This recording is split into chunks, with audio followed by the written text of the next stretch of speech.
How are we? How are we? What is up? Welcome back. It is a new season.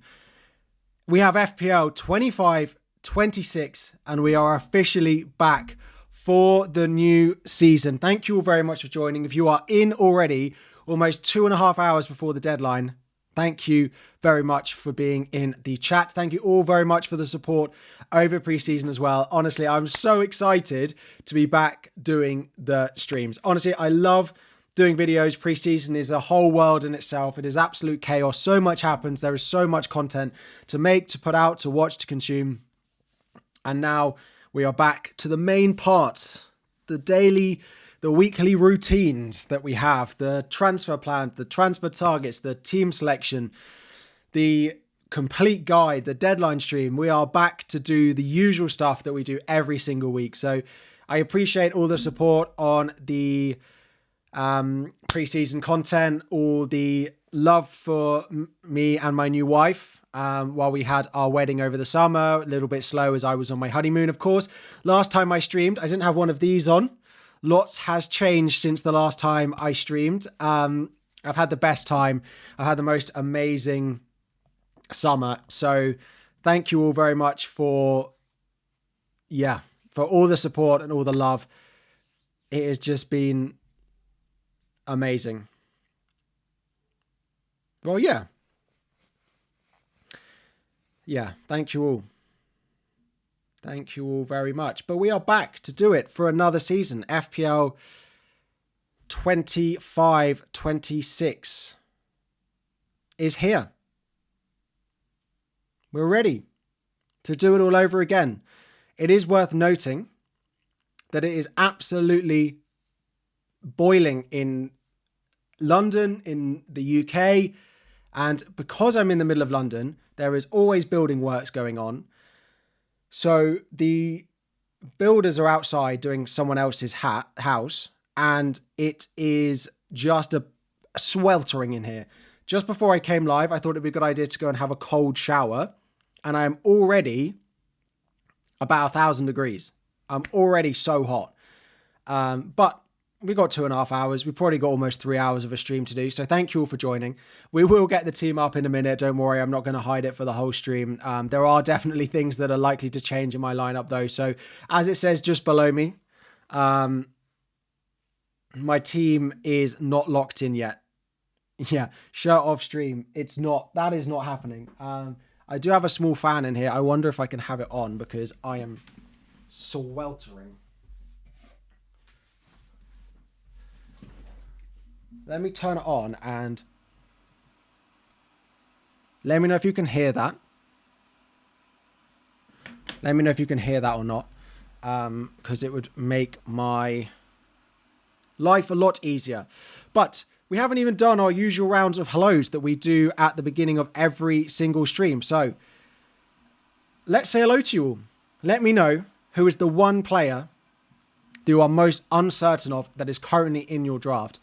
Let's hello to Craig, Brian, Nelso, HT, Martin, Varon, Sylar, Ben, Derek, Harry, Richard, Hamoud, Joel, Jill, FPL Affairs, Tom O'Connell, Stefan, Shadow, Robin, T-Boy, Create Tech. Hello to all the members and moderators in as well. Thank you all for tuning in to the stream yesterday. Immortal, Douglas, we've got Jags in the chat, Mr. G, we've got Bob, Eugene, we've got Adio, we've got Frederick, we've got Faisal, we've got AW, we've got Martin, Simon, ABC, TY, Mr. was up. Yes, I did see Focal's video yesterday. Hilarious. Hello. He did warn me in advance. Souza, Erin, Ryan, Jay, Rahul, BFPL, Darren, Carl, Joshua, Epic, FPL Espo. Hello, everyone, and welcome. A few of you in the chat as well said, oh, you've called her, I said, my new wife. Yeah, I got married. It's also something you say in your speech. You say, on behalf of because I had to do a speech, of course, my new wife and everyone cheers. Woo! I look like Nick Pope. Yeah, I seem to get that quite a lot. I feel like I'm on edge. Everyone says Harry's already on it. Yeah, I'm a little bit ready to go for the new season. Oh, what did you do with the old one? Yeah, I've only been married once. My new wife and my ex-girlfriend. I'm not sure that's how it works. Anyway, let's get in. Let's get the team up, shall we? If you are not in the league, please go and join it. I'm trying to give as much of my give as much of my own money to charity. All you have to do is join the league. If you have a season where you finish in the top 25k, I will donate some money to charity. I'm also wondering if we hit 200,000 subscribers during this stream, we might even increase that amount as well. We are about 6,500 subs away from 200k. So if you are watching and you're new to the channel and you haven't subscribed already, make sure you do so. But there's not too much to talk about really in terms of my team. But yeah, make sure you join the league. The code will be up above me as well. But this is where the team is at for Game Week 1 at the moment.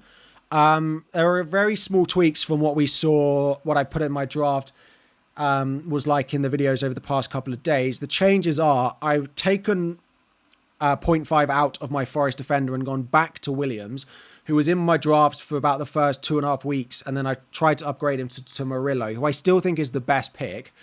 But that allowed me to go with Reinders over... that allowed me to go for Reinders over Dewsbury Hall. I'm just a little bit worried about the 5 million price point on Dewsbury Hall. I don't know if I love Reinders. That could still be Anderson.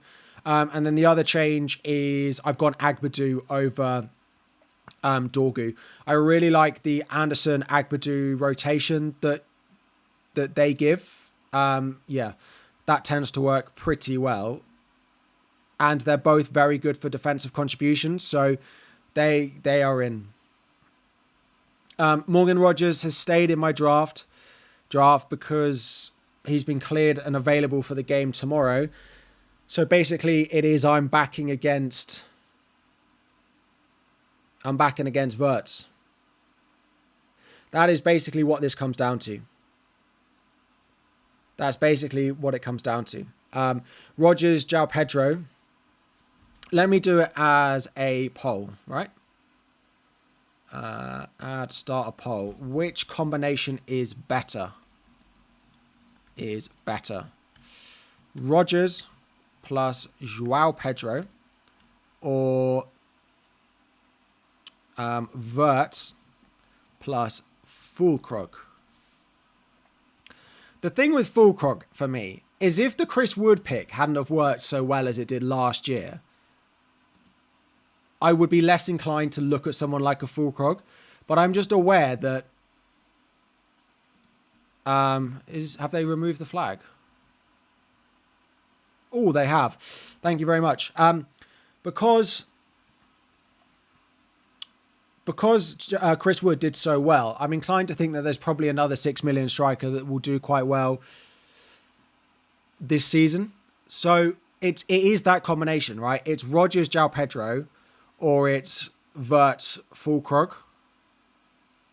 That's basically what I'm deciding on there. My gut has been that I think Rogers, João Pedro is a better combination, but I'm fully aware that because of the fixture that Liverpool have in Game Week 1, that Wirtz could cause a little bit of an issue with my team. Oh, that's why.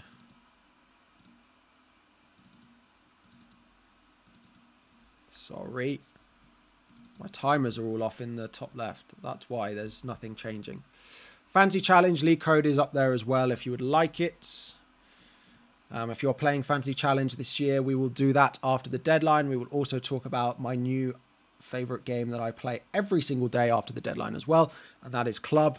You've seen me talk about it. I just absolutely love it. It's been so good. So we're going to talk about that later as well. Bruno's so overrated. I mean, I could just do Bruno to Wirtz. That is the other thing that I can do. Just go Bruno to Wirtz.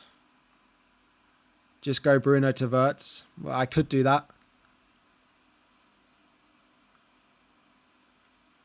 No issues if you just remove Salah. Yeah, of course. Like the no Salah, no Haaland drafts look so amazing. They look so good, and you build them and you're like, this is just going to be better. But that's what happens, and then Salah scores twice as everyone's captain, and then it's not fun from there. Like, I do think that we won't own Salah for the whole season at that price, just like we didn't own Haaland for the whole season at that price. But until we see someone at a cheaper price be reliable enough for captaincy, that's when I will look to sell him. Because right now I don't look at someone else for captaincy and think that they're reliable enough compared to what I see from Salah and Haaland. So am I set on Fernandes? No. Well, yes. I'm not going to do Fernandes to Wirtz. Like, I'm just not. It's not going to be a change I make before the deadline. That feels like too big a call to make on a stream. I'm going with Anderson of Fulham. He's great for Defcon. Wouldn't be surprised if he got Defcon against Brighton. Brighton have looked quite good in pre-season, but of course they have lost like João Pedro. We don't even know if Welbeck is like going to start. So they rotate really well. The only issue is that the rotation does particularly start from game week 3. So yeah. What I think about Ryan Cherky, he's a beast. Yeah, 6.5 is just feels like a little bit too much to take a punt on him, because there are a lot of players, particularly in that position just behind Haaland, that can play there. He can also play on the wing as well. Yeah, 6.5 is a little bit too much. Reinders won't play 90, no. Reinders is definitely a risk, and I don't know if it's worth it.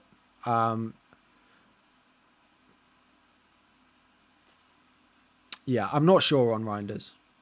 Like, I originally had Dewsbury Hall in there, and then I had Williams up to Murillo, but I look at those 5.5 million mids and just think there is a lot of good value there that I'm not sure there is at the 5 million price point. So you've got Saka over Palmer. Is it fine? Yeah, I think it's definitely fine. I reckon they're pretty close for overall points this year, so I have no issue with it. What do I think of that team? From Martin, team looks pretty good. Yeah, I can't see any glaring issues that you've got there. Looks pretty similar to a lot of stuff that's going around. Matoma, Kudus and Dye. If I had to pick one, I still would go and Dye. I liked him a lot earlier on in pre-season, and yeah, I like that. What's a better combination? Van der Ven, Bruno, Strand Larsen, or Porro, Rogers, Pedro? See, like, I'm not sure I love Bruno enough to do the rest of the downgrades that you've got to do. Why not Bruno and João Pedro to Saka and Strand Larsen / another? Because I'm not even sure Bruno's better than Saka. I'm not even sure Saka's better than Bruno for the start of the season. Plan is I might bench boost in game week 2.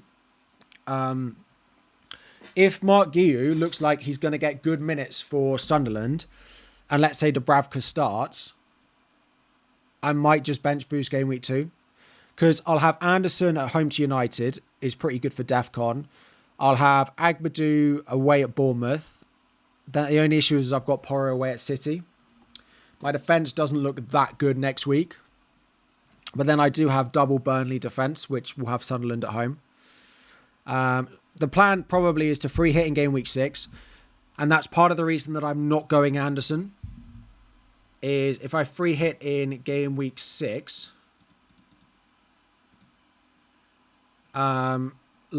so my defensive rotation doesn't work in game week 6 because Wolves have a bad fixture.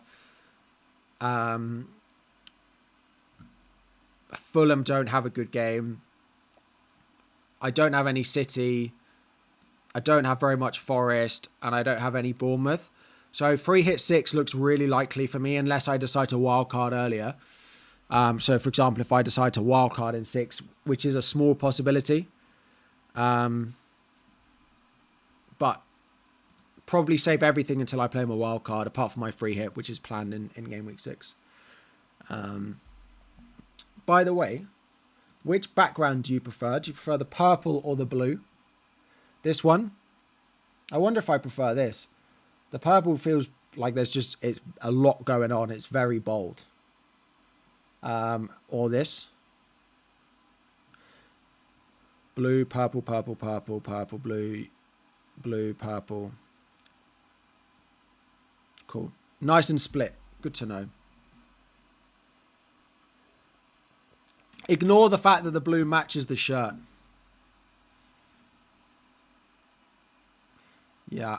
Purple, blue. I could do a poll, but I've already got my Rogers João Pedro poll up.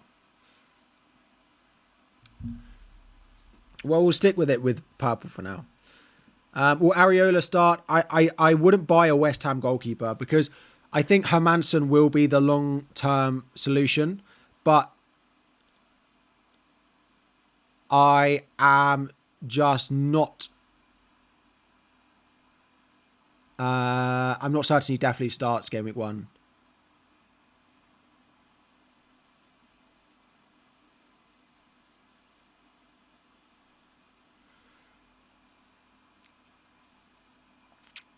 Is Dominic Calvert-Lewin worth the punt? I don't think he's in the game yet. He won't be in the game before game week 1, and I don't think he starts, so no. Interesting that his first game would be... Actually, he might be in the squad. I don't think they've added him yet, have they? I don't expect him...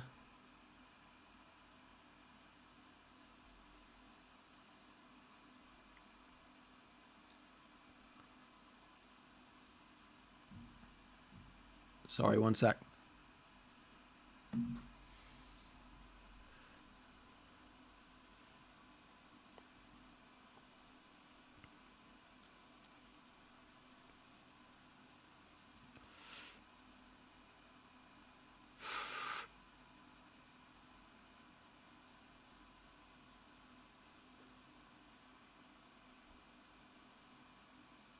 Yeah. The other thing with Anderson that I've spoken about is they're linked to a lot of central midfielders still, like Douglas Luiz. So I'm not sure I want to go there and... Like, he's great because his Defcon's great and he plays 90 every week. But if they suddenly sign lots of central midfielders and suddenly he goes from playing 90 to playing 70, suddenly your Defcon pick is just not a Defcon pick anymore because he doesn't play enough minutes to get it.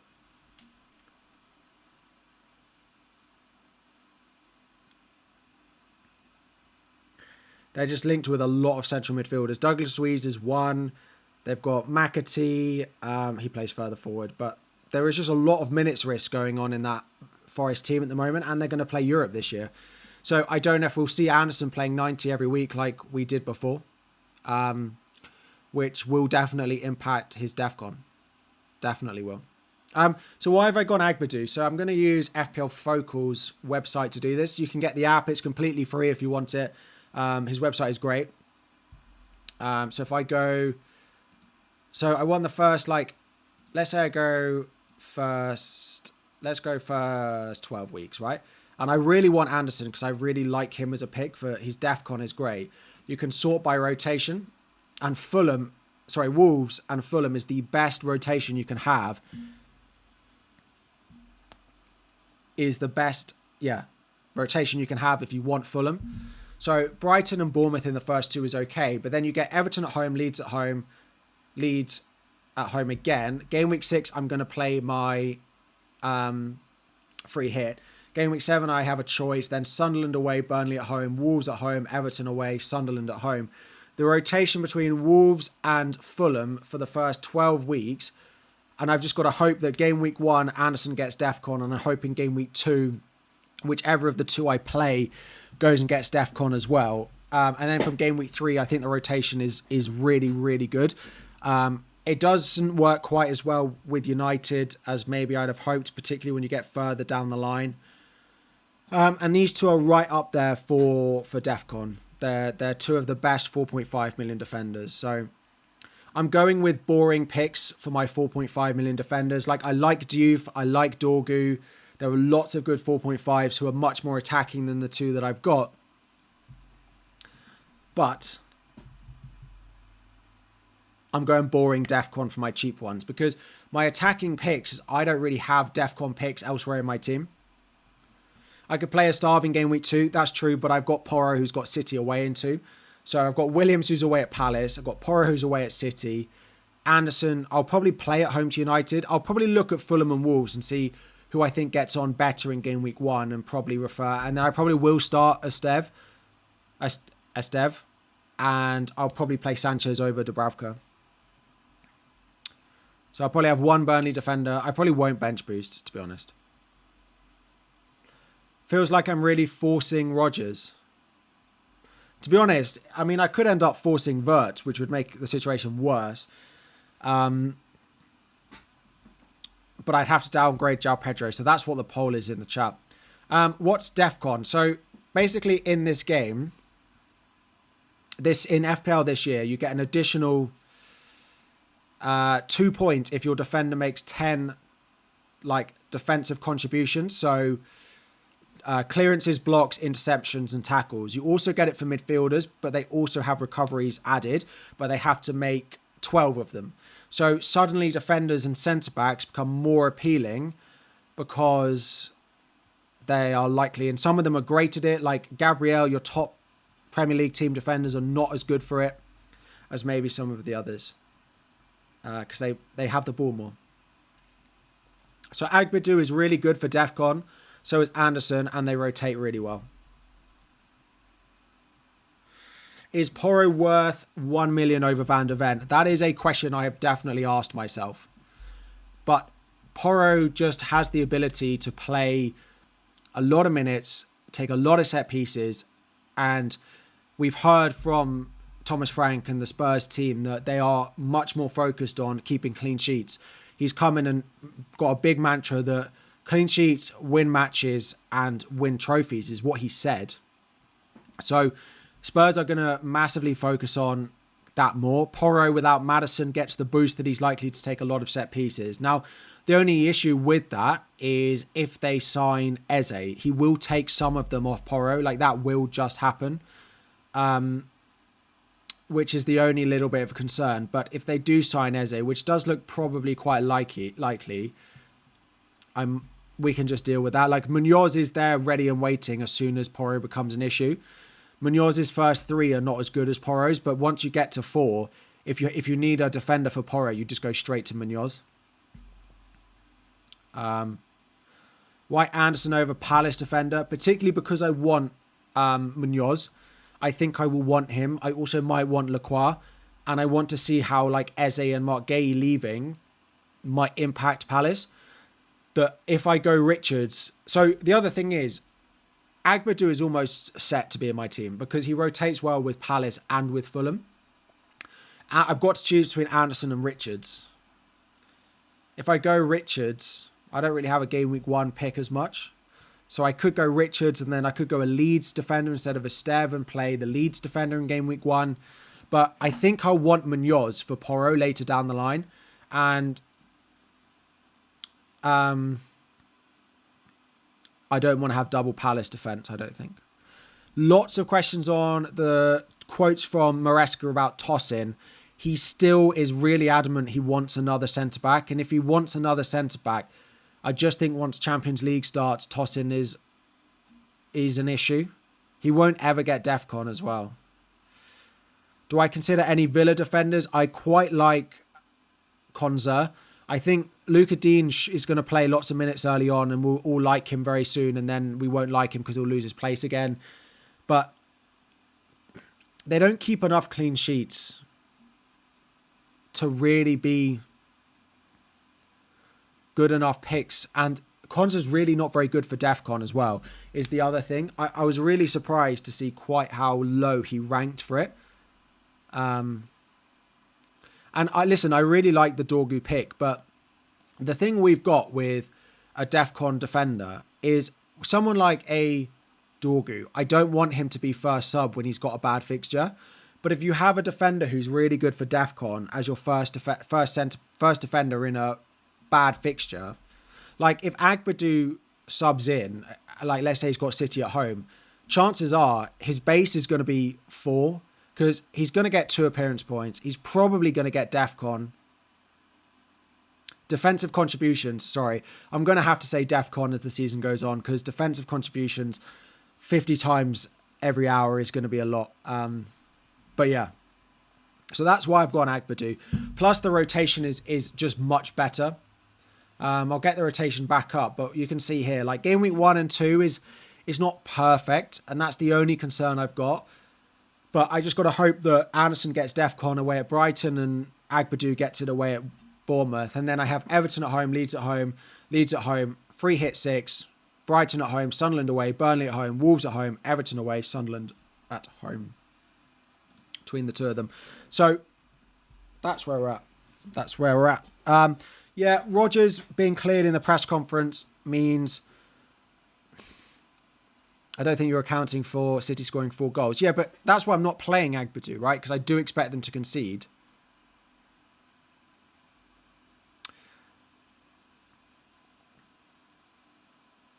Defcon only being 2 points per game week. Attacking defenders are better in any specific week. Like if I was to pick for a free hit, I wouldn't go Defcon defenders. Like I wouldn't have like any of them. I'd go for their attacking fullback because I'd rather, go for the chance that I get an attacking return in a specific week. But over the course of 10 weeks, if I'm going to get 2 attacking returns or Anderson's going to hit that +2 5 times, Anderson gets +10 across the weeks versus, the attacking defender getting similar for the attacking returns. Thank you all for joining, by the way. We are going to try and hit 200,000 subscribers during this stream, which I just can't say enough how crazy this is.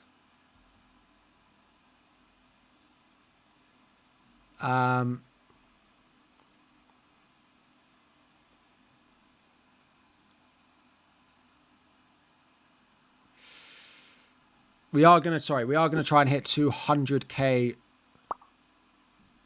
subscribers. We are 6,300 away. So if you want to subscribe and like the stream, that would be great. 2 hours to go. And we've already hit 1,000 likes on the stream.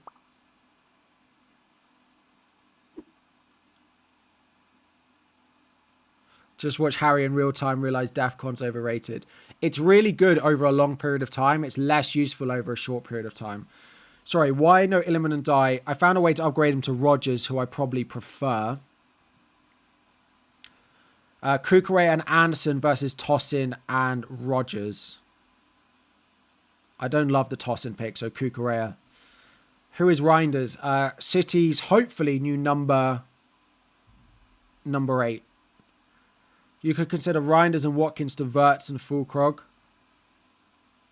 I don't massively prefer that, to be honest. Like, I really like Watkins. Thoughts on splitting these players? Do you for Anderson and Dye or Sarr, Pedro or Mateta?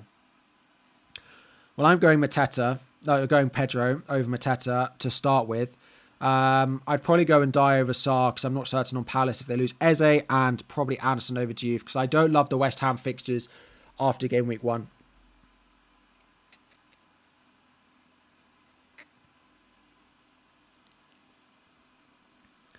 You could play a 4 million Leeds defender in game week 1 and 6. The issue is I kind of need them in 2 as well. And I think I'm going to free hit 6. Is Bradley out? Is Frimpong a safe pick? We didn't actually get an update on Bradley just because no one asked in the press conference about him. So there is a bit of doubt there, but Frimpong should start, and I think he's fine. He's an absolutely fine option. Yeah. I just ran out of money, basically. I basically ran out of money for a 6 million defender.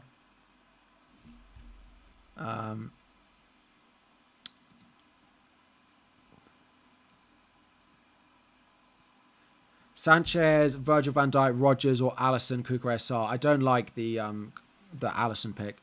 Goalkeepers. So basically, with Defcon, what's defensive contributions? What's happened is the 0.5 you spend on a defender, on a midfielder, like going from a 4.5 million up to a 5 million, and so on. That 0.5 has become even more valuable in every position, basically, apart from in goal. So when we have the least amount of budget, I don't think you should own a 5.5 million goalkeeper, personally. Sanchez is a bit of a push. If there was a good 4.5 goalkeeper who I actually liked and knew was going to start game week 1, I would probably have them. But I don't feel like I've got that, and I feel like I've got a little bit of reliability from the Chelsea team. George, Williams and Reinders, or Murillo and Sarr of Spurs. I think Reinders is better. Like, Spurs fans are still not certain that he's definitely going to play.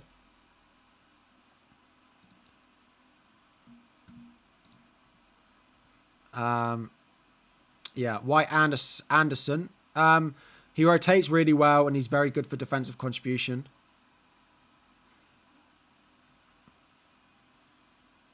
I would say the most likely team I go with for the deadline is this. I don't know how I feel on Reinders. He's not a very happy pick. Happy pick? Harry pick, I think is fair to say. Is Anderson better? But, like...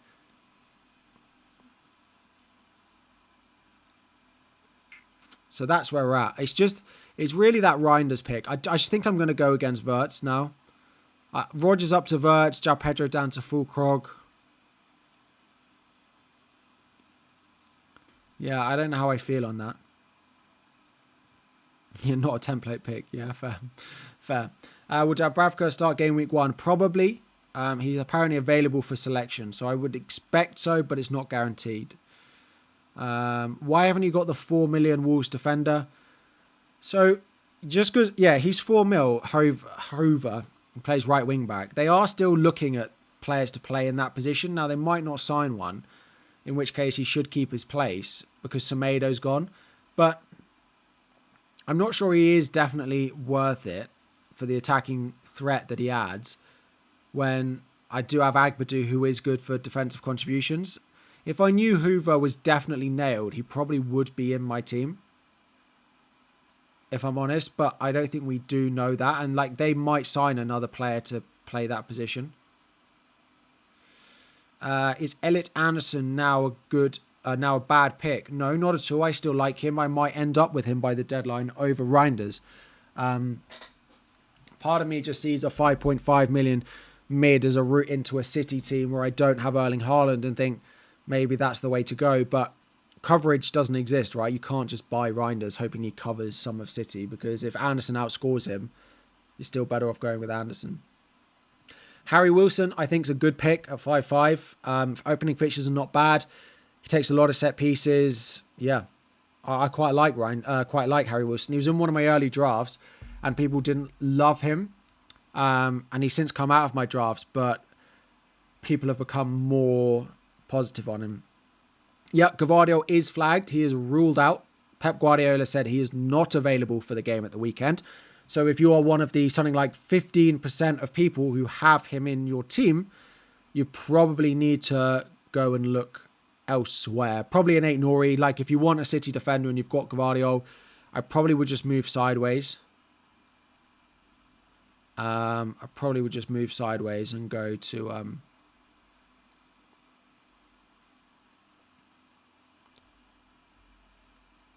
8 Nori.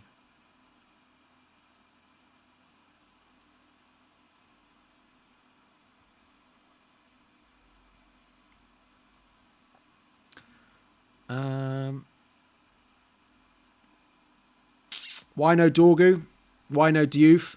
There are loads of good 4.5 million defenders, and I might regret not going for the attacking ones, but I just think having good depth in terms of Defcon cheap defenders just allows you to be slightly more cautious in terms of defensive transfers. Whereas if I get to a bad game, and if I get to a game week and suddenly I've got a bad fixture for one of them, but I think they're going to get Defcon, it's just less need to knee-jerk a defensive transfer. So I'm hoping it allows me to be a little bit more patient. Sponge, hope you and the wife had a great wedding and honeymoon. Thank you very much. A belated super chat wedding gift. I appreciate it. Final dilemmas. Explanation of Murillo over Milenkovic. I just think, because so many of us are going for attacking defenders now, Murillo's Defcon is so good. And there was a difference in goals scored last year. But if you ask Forest fans, it's not like they massively expect that to be the same. Start Dorgu or Anderson, I'd probably go Anderson. And is Dewsbury Hall a viable 7th? Yes. He is possible that I go back to him. I just think I'm going to go Williams, Reinders over Murillo, Dewsbury Hall. Why Anderson in defence and not Tarkowski? I mean, there's a million difference between the two. I did actually build a defence that had Porro, Murillo, Munoz, Tarkowski, and I basically downgraded Rodgers to a 5-5. It was then Anderson or Forrest in place of Rodgers. And then it was like a stacked defence, but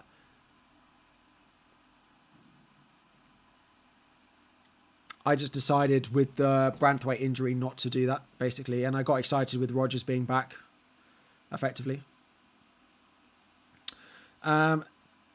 Tally, your team is there. It looks nice. I probably wouldn't go for a Sunderland defender. I expect them to concede the most goals this season. So I wouldn't go for a Ronaldo. Ndiaye, Kudos, or Dewsbury Hall and Rodgers. Ndiaye and Kudos is about $1 million more expensive. Did you mean someone else instead of one of those? Because I'd go for Ndiaye, Kudos over Rodgers, Dewsbury Hall, but there's $1 million difference. It's like you could just do Rodgers, Rutter instead of Rodgers, Dewsbury Hall. I like Rutter at six for Brighton, playing in number 10 or playing up front. He'll probably get minutes in every game up front, because I expect Welbeck not to play 90 every game, and Rutter will then play up front when he's not on the pitch. Strand Larsen is probably my favourite of the cheaper forwards, yeah. I suppose the question with Wolves is, if they lose Aït-Nouri and they lose Cunha, that's two of their most creative players. That is two of their most creative players that they lose. So does it change their goal threat? Yeah, maybe a little bit. Now, I've got Agbadu, right? So I'm hoping it doesn't make them that much worse defensively. But yeah.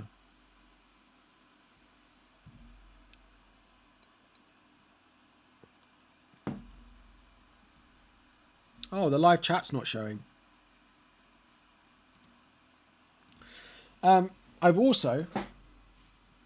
snacks today because it was an extra long stream, and I had a sandwich for lunch, but by the end of this I'm going to be hungry. I don't know. I always bring snacks and then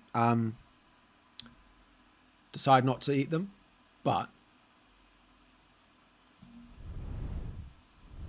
there we go. Ooh, I've got some strawberries. My parents have just been in Australia, so they bought some, it's like a Freddo in the UK, but they have a koala on them, caramel one. And I made a cake this week. Somehow, I had time to decide we had some bananas which were going bad. Also, a new tip to you all, if you have got bananas that are going bad, just put them in the freezer. And then when you want to make a banana bread, you just take them out of the freezer and then you can use them. You don't have to use them straight away. But it is a really good banana bread, I have to say. Even if I say so myself. Where are we going back to? There we go. Little side quest stream.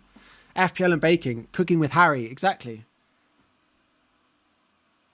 Yeah, I put dates in my banana bread and it is great. Yeah, I've got my water. I do need to go and get the water from the fridge in a minute though, because as always, I filled up my juice bottle and then I didn't have long enough in the fridge. Why did I switch Williams for Murillo? It's just I needed the 0.5 to upgrade Dewsbury Hall to Reinders, basically. Am I worried Gu will drop in price early? He may well do. Yes, it is a slight concern, but I just think he's by far the best player at his price there. From a pure football knowledge understanding perspective, how can I back Fernandes, Manu over Wirtz? United may take time to gel. That is true, but there is more to FPL. Like, Bruno Fernandes and Man United were truly dreadful last year. Oh, the chat isn't working.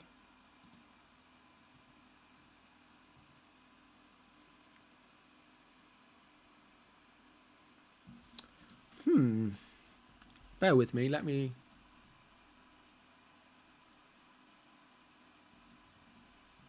see if I can fix that.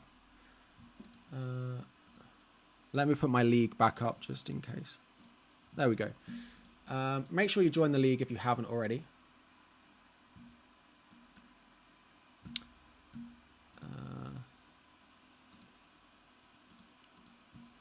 Oh, that's very annoying.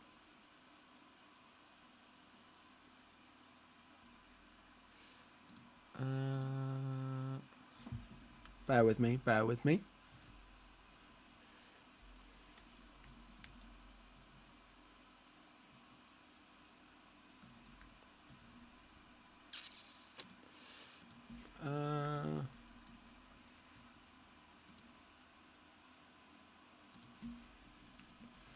Let's see if I can fix it. If not,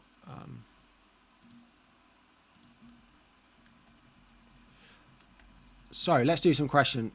It's working though. No, the chat in the bottom right of this Oh,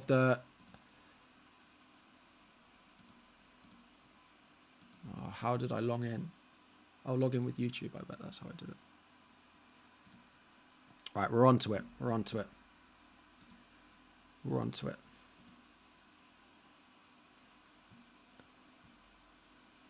What?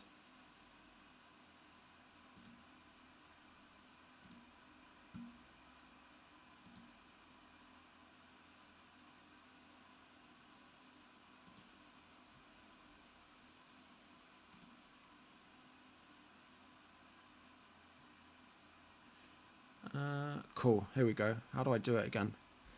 All widgets. I think you go. One sec. Chat.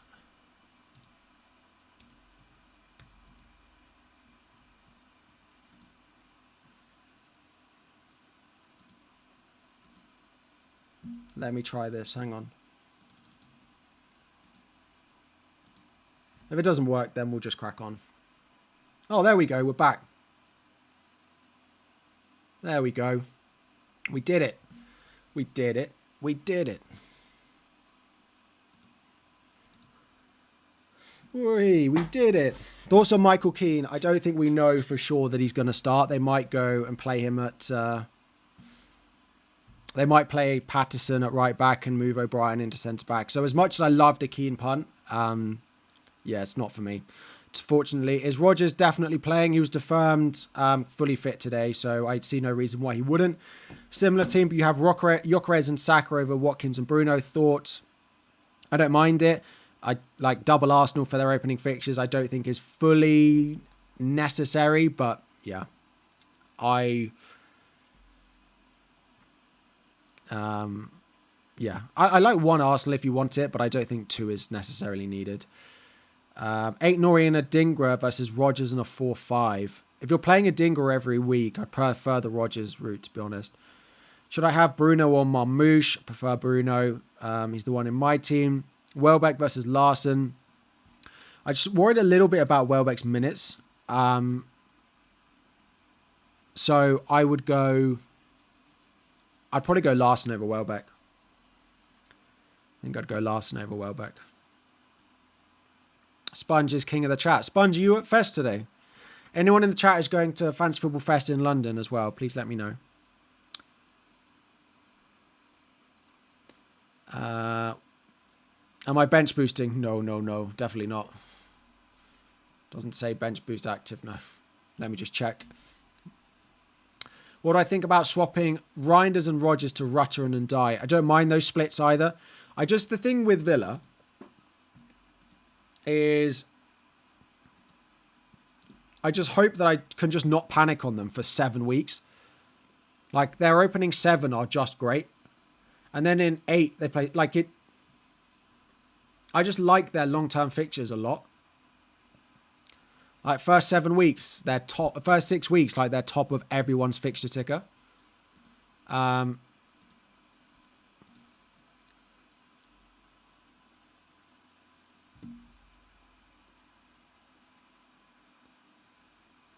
Yeah.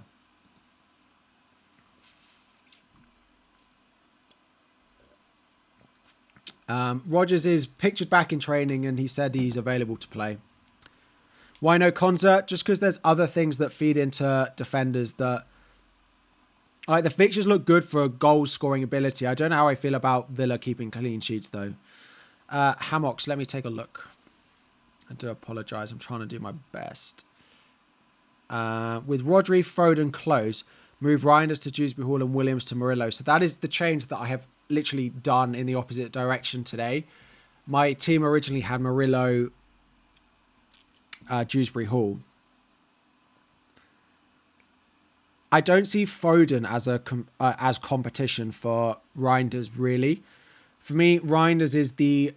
for me, he's the 8, right? And I don't think he's going to play Foden in the 8. Foden is the 10, really. I think Reinders competes more with Bernardo Silva, more with Gundogan. Cherky doesn't really play that deep either.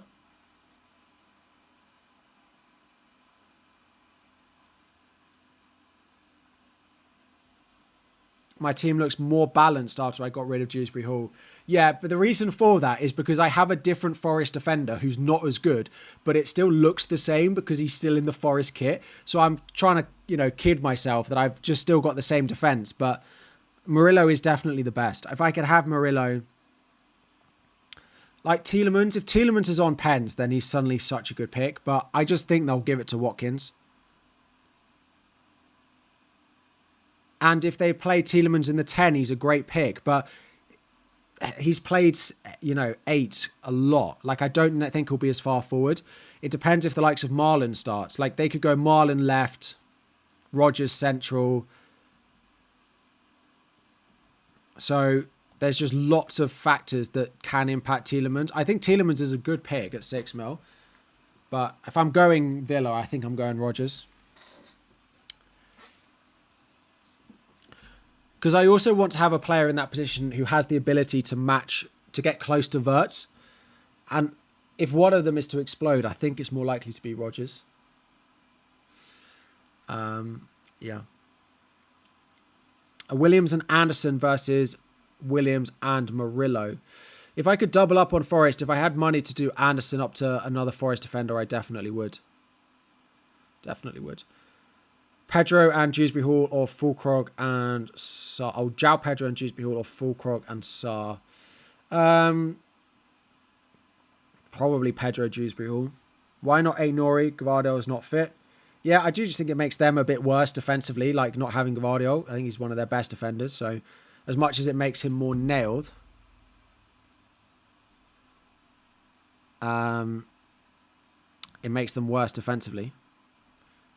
I like Nori. I wish I had more money for defenders.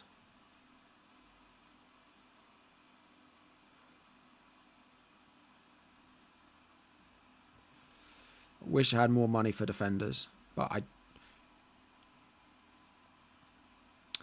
yeah. Andersons or Reinders and Ndai or Dewsbury Hall and Rodgers. So 5-5 and Ndai or Dewsbury Hall and Rodgers. I like Rodgers. Thoughts on Evan Nielsen, bench game week 1? I don't mind that. I do worry a little bit that Bournemouth are just a little bit all over the place, but I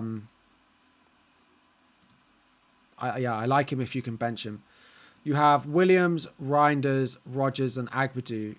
I do. You have Milenkovic, Ndai, Anderson, and Dorgu. Yeah, you're fine. Like, it's just taking the 0.5 that you get from Rodgers to Ndai and upgrading, like, Williams to a better Forest defender. So, like, Williams, Rodgers versus Milenkovic, Ndai. There's not much between them, really.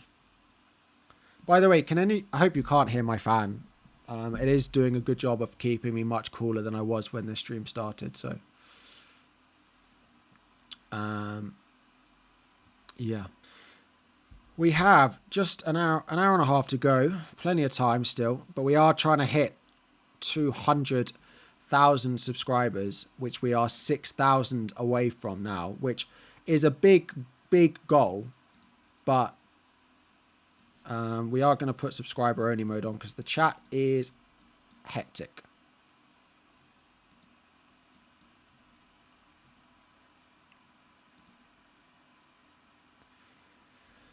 Kudus. Yeah, I like Kudus at 6.5. I do just think Rodgers is worth the 0.5 over Kudus, though. Really.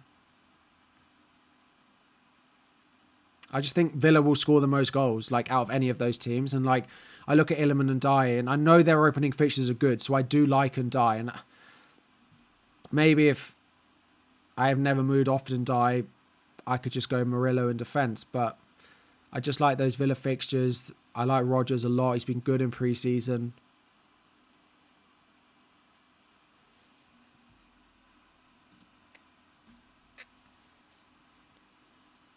So that's where we're at. MDL, let me take a look. YouTube is not happy today.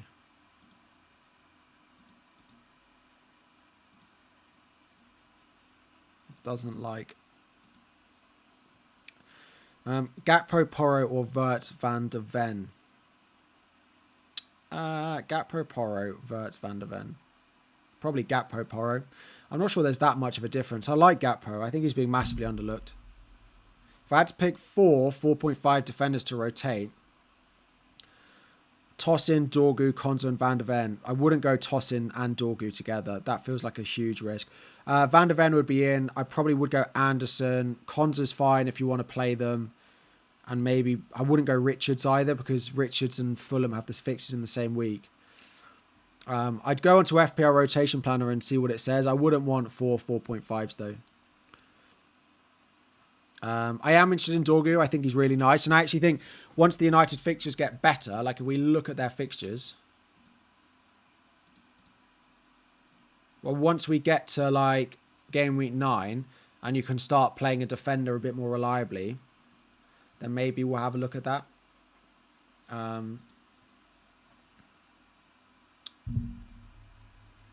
Yeah. Why Reinders over Anderson? I don't really know. It's just the piece of having a bit of City in the team when you're not going for someone like Haaland. And those 2 goals, and like he loves to box crash at the end of attacks. Like Pep loved Gundogan when he used to do it.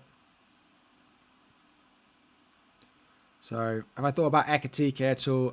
Not really. He's not been anywhere near my drafts. Just purely based off Isak when he comes. Why is Agbadou over Mark Guiu? Purely because I don't actually know that might be one. I think that was just the way the game put it, if I'm completely honest. I'm not sure I've moved my bench order at all. I reckon Agbadou. No, maybe not. Maybe it should be the other way around. I mean, if I'm getting anyone off my bench in game week 1, we feel like we've got a problem. Yeah, I feel like we've got an issue.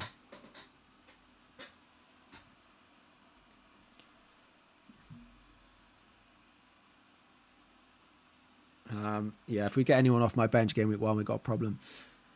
Richard and 4.0 have a good rotation. Yes, they do. You can go, I think it's Leeds, Burnley, Richards. Could save you 0.5. Yeah. But then you're playing a defender from Leeds and Burnley every 2 or 3 weeks. So I'm not sure how I feel about that.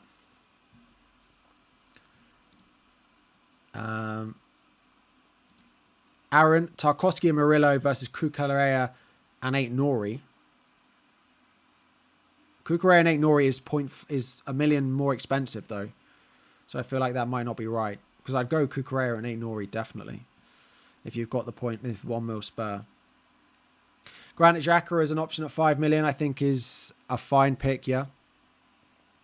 It's not very exciting though. Same with Papsar, like he got 16 Defcon against Bayern Munich, but they're not going to play Bayern Munich every week, and you get Papsar away at City in game week 2. If you want to play him, then that's fine, but they do have other players, like once they sign Eze, like they've got Bergvall to go back into that team. Like if they sign Eze, you'd probably expect them to play a 4-2-3-1, or do you think Eze plays on the left wing? Because if they play a 4-2-3-1, it leaves one spot for Bergvall, Bentancur, Sarr. Because they play Polinia, Eze, Kudos, another winger. And then Solanke, which then leaves one spot. Like, Spurs fans do not think that Pape Sarr is nailed.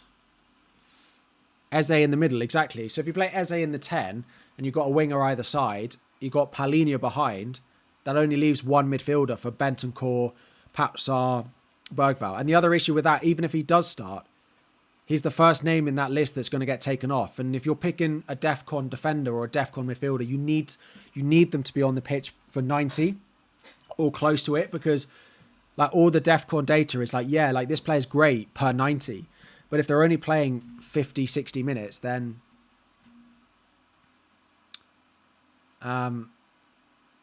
yeah, it's just not, it's not ideal. And you'll end up missing out. Like you'll end up like Pape Sarr's Defcon per 90 will be great, but then he'll play 70 minutes and he'll get 10 or 9, 10 and he won't quite make it. So the reason, lots of people asking in the chat about Agbadou. So I am going to plug FPL Focal Oscar's website. I've started using it more during pre-season this year, and they have an app. He has an app as well. But one of the things you can do on the fixture ticker is if you go to it, you can select a team. So I've gone for 12 weeks. I've selected Fulham, and it will tell you the team that rotates best with Fulham. And number 1 is Wolves. Number 2 is Forest, but I've already got Forest. Number 3 is Leeds. I don't want Leeds. Number 4 is Chelsea. I already have Chelsea in goal. And the next one is Spurs. You could go with West Ham. Like Diouf is okay for it.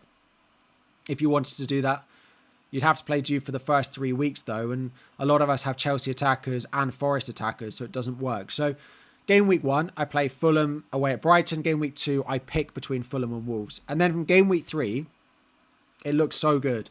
Everton at home, Leeds at home, free hit game week 6, so I don't need to worry about it. I can even take that out. Game week 7, I have a choice, probably Wolves at home to Brighton, Sunderland away, Burnley at home, Wolves at home, Everton away, Sunderland at home for the first 12 weeks. And they are both some of the best defenders at their price for defensive contributions. I may well fully regret having a Wolves defender, a Burnley defender in my team. I may well do. Rodgers, Dewsbury Hall, Dubravka, or punt Minte, Marlon, Petrovic. Rodgers, Dewsbury Hall, Dubravka, or punt Minte, Marlon, Petrovic. If Petrovic is your second keeper, then just go the Dewsbury Hall route and Rodgers. There are no 5 million strikers. You may as well go 4-5. If you want to see the best rotation for Man United, Spurs. The thing is, Spurs come up with loads just because their fixtures are really good. Sunderland, Leeds, West Ham. So you can Dorgo Diouf works quite well. You can go Dorgu Diouf does work well. You could go them. The other one is Palace. The annoying thing for me is I want the best 2 defenders I like at 4-5 are Anderson at Fulham and Palace Richards. But if you put Fulham in, the team that rotates the worst is Palace. They have good fixtures in the same weeks. I've said this a lot. And the same with Palace. Like, it's just dreadful for Fulham. It's really annoying because those would just be straight in. I wouldn't even be thinking about it. Again, if you want Palace, if you wanted Richards, you can go Diouf Richards. That works quite well.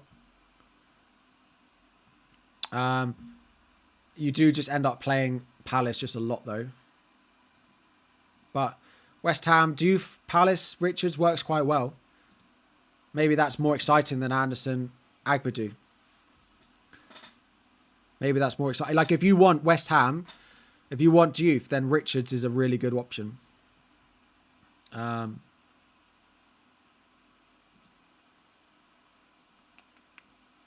Better fixture game week 1. Palace home to Forest game week 2. Forest away for West Ham game week 3. Bang, bang. 6 is quite good though. You have West Ham, Everton a couple of times, Brentford, Leeds, Newcastle, Burnley. You basically just end up, well, you could play Palace. Yeah, that is quite nice actually for Palace. But I think I want Munoz.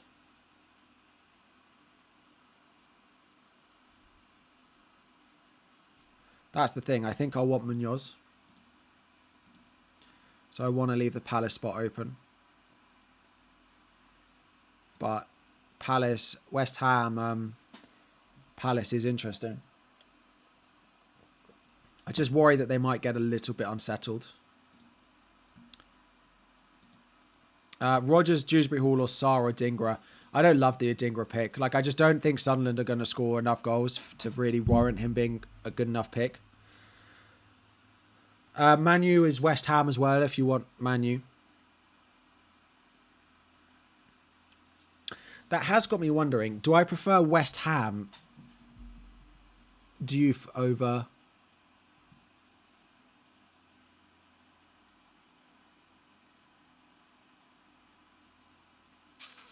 It's interesting. I wonder if that rotation's better. It's just I do think I want Munoz, and I don't think I want a double up on Palace defensively. I can always go to Richards later down the line if I need to. Why do I not think of... What do you think of Daniel Marlin? I saw a predicted lineup today that didn't have him in it. He's just isn't nailed to start and play enough minutes, basically. And as pre-season's gone on, that's become more apparent, I would say. With the new signing that they've made to play in the part of the front three, the fact that they can also play Tielemans in the 10. They can play McGinn there. So...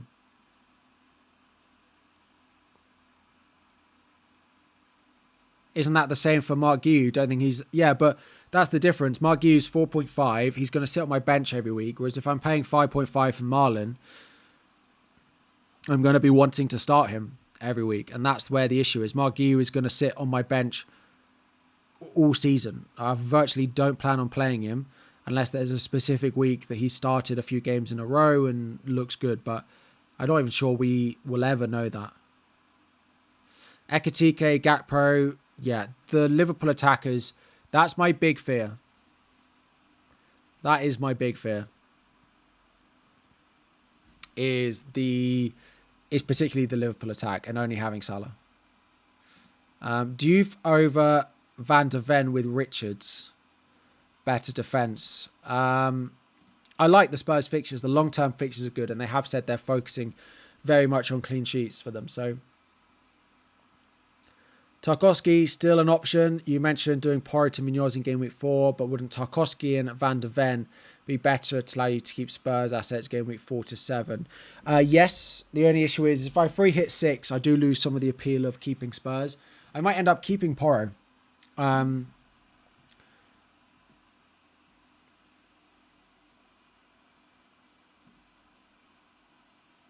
might end up keeping Porro anyway. I don't think I'm going to end up with Tarkowski now. I don't think. Decupia, not a good option. Who to rotate with? If you want Decupia at Brighton.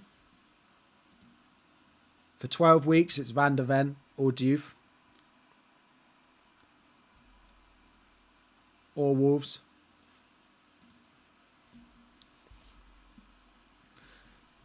You're just debating Elliot Anderson versus Illiman and Dye. If you've got the money, I'd go and Dye, but there's a million between the two of them. Do I prefer Kukurea, Wan-Bissaka and Verbruggen instead of Sanchez, Anderson and Williams?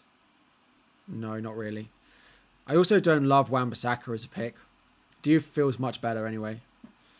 John, I apologise. Let me have a look. The thing with Forest, and people asking in the chat about Chris Wood, is they just haven't scored nearly enough goals during pre-season. I think they scored 1 goal in 7 games. Now, pre-season's not the be-all and end-all, but it is a little bit off-putting.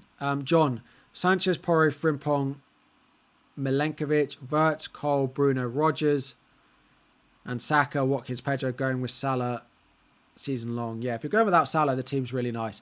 I, of course, would recommend everyone going with Salah or Haaland for captaincy. I just think captaincy is such a big part of the game that I don't want to risk it at the beginning. Because I don't even know how I feel on like Palmer Game Week 1, but that's where we're at. How long have we got? We've got just over an hour until the deadline. I am wondering about that Richards Diouf rotation, though. It is a nice one. It is nice.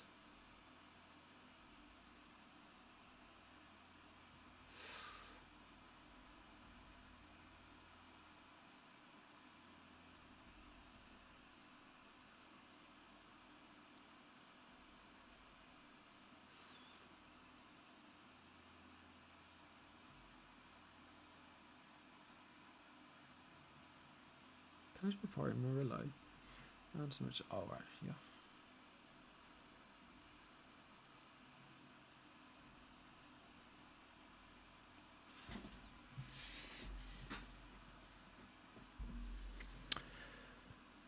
No Arsenal. Yeah, that's the other big omission.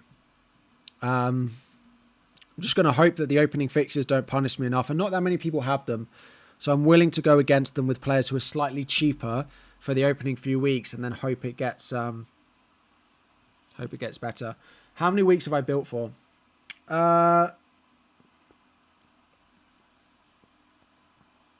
It works especially well for 6 or 7, and then with a few changes, potentially 12. I don't know how I feel on Reinders. I can just see myself getting to Sunday evening and him being the front of a thumbnail, me transferring him out. Yeah, 3-5-2 is very popular.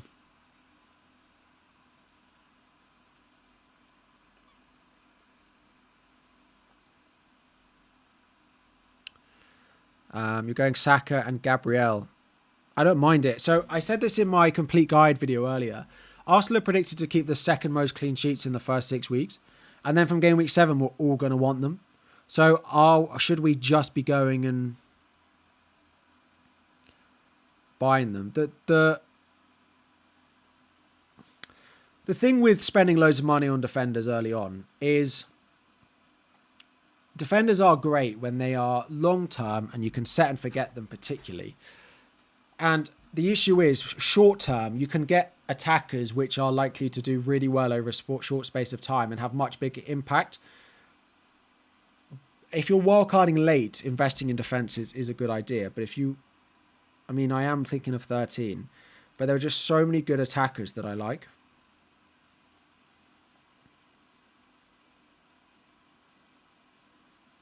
How I considered Rodgers, but not risked and benched? No, not really. Rodgers just feels like one of those players that plays regardless. He's been back in training since Wednesday. He's missed like 4 days worth of training. It doesn't feel like it's a major concern for them anyway. Yeah, if you haven't already, please drop a like on the stream. Subscribe if you are new around here as well. We are going to try and hit 200k subs during this stream, which I feel like is ambitious. Is definitely ambitious, but let's see.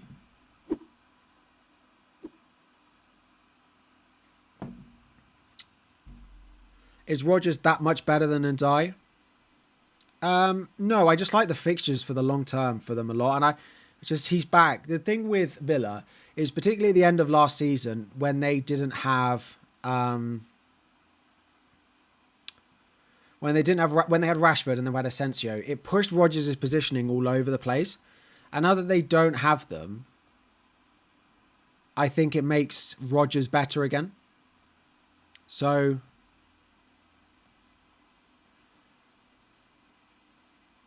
I like Rodgers, I do. But I do worry a little bit about the Villa double up. They do have a few things that I think are going well in their favour, though.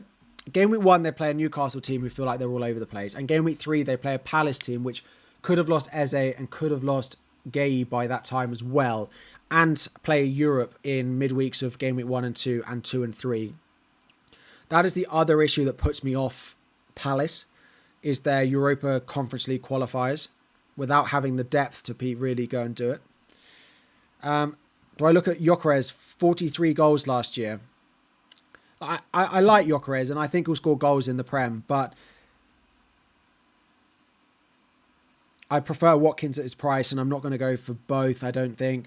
And also like 43 goals last year, but like he's playing in the, no offense to the Portuguese league, but he was playing in the Portuguese league. Rodri is back. Am I worried about Reinders?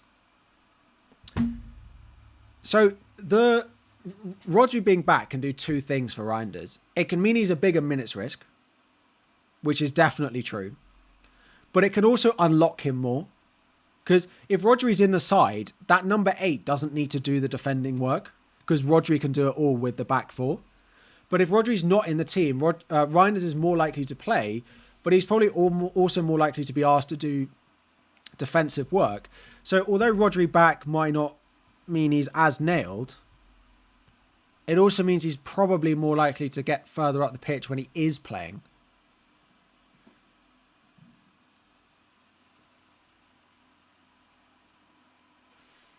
So Munoz over Porro. I did consider going Munoz for Porro and then going like Agbadou to Van de Ven. That also works quite well.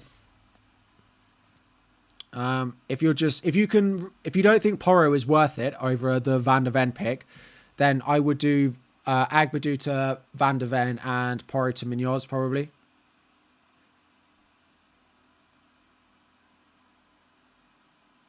Yeah, Asensio is meant to be signing, but that's fine. It's just when there's two of them.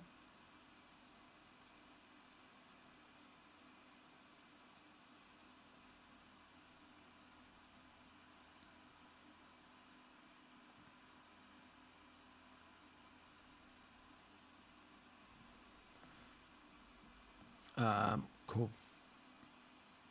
Is it bad that I overtook Wirtz for Bruno? No, listen, I would probably say I feel like I've gone so long now with Bruno that I'm going to go with him, but I wouldn't be surprised to see Wirtz outscore Bruno. Kukurea, Nori Williams versus Tarkowski, Murillo, Porro. The Tarkowski route probably. Yeah.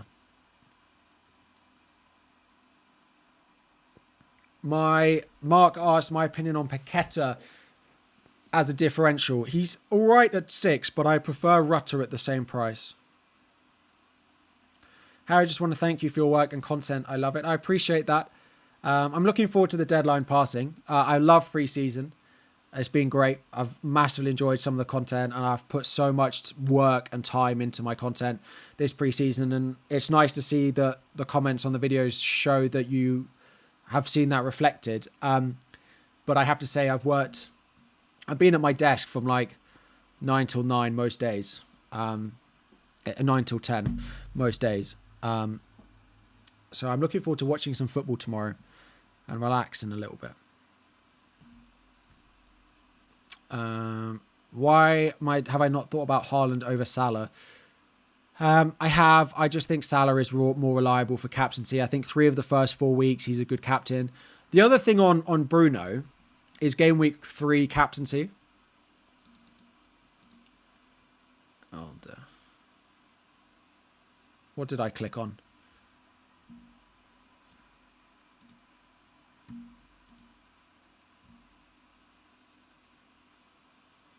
I need to re-log in. Oh, I'm logged in. Oh no.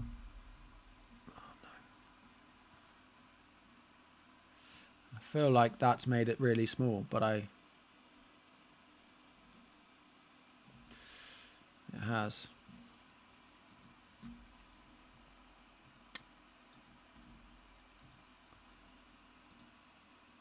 There we go. That's better. Sorry, what was I saying? The thing with Bruno is game week 3. I'm interested to know who people plan on captaining game week 3.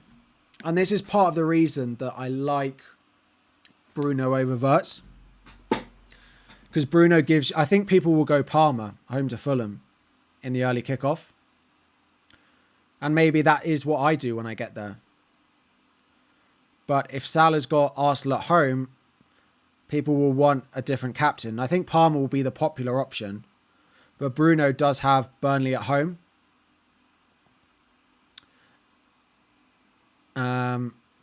So that's part of the reason that I like Bruno.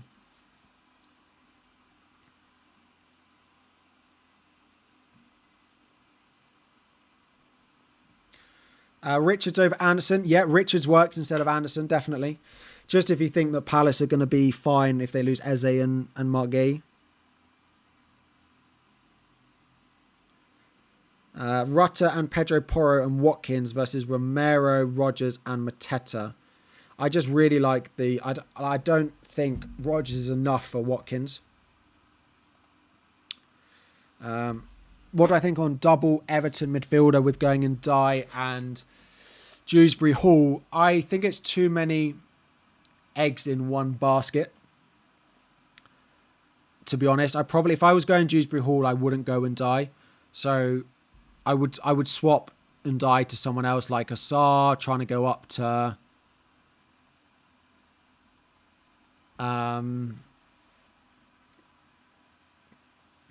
you try and go up to a Rodgers, go to a Rutter at Brighton. I don't think I would go for a double up on them. Reinders versus Anderson. Yeah. I just feel like I might get it wrong, but Forest have really struggled to score goals in pre-season. And we really liked Anderson because he combines attacking threat and Defcon. But if they're going to struggle to score goals, and then they might sign other central midfielders which could impact Anderson playing 90, it does just knock him a little bit. I don't feel fully comfortable not going... I don't feel comfortable particularly going with Reinders, though. It could be Dewsbury Hall. Like, I could just go back to Dewsbury Hall. Are there any Everton fans in the chat? The issue that I had with Dewsbury Hall is people just tell me he's going to play deep again, and he's going to play alongside Idrissa Gueye. And I don't really want that. And if he's not going to play 90 as well. Yeah, like Forest heavily linked with Douglas Luiz, which does put me off a little bit. Like, he can play next to Anderson if we wanted to, but...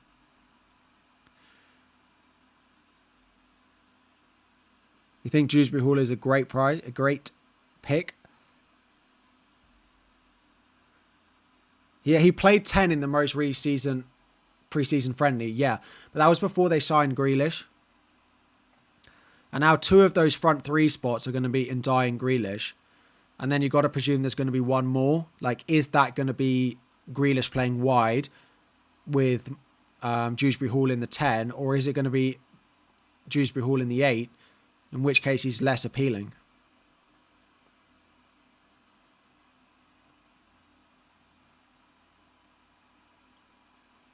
And I'm not... Like, to afford it, I did Williams in for Murillo. So... Gakpo and Kudos or Wirtz and Reinders. I don't love the Kudos pick, so probably I'd go Wirtz. He'll play as a free 8. Interesting. That's probably a good way to put it. On some set pieces as well. And the other thing to ask Everton fans is, do you think he's going to play 90 every week, or do you think he's going to get taken off? Because you've got a lot of attackers there.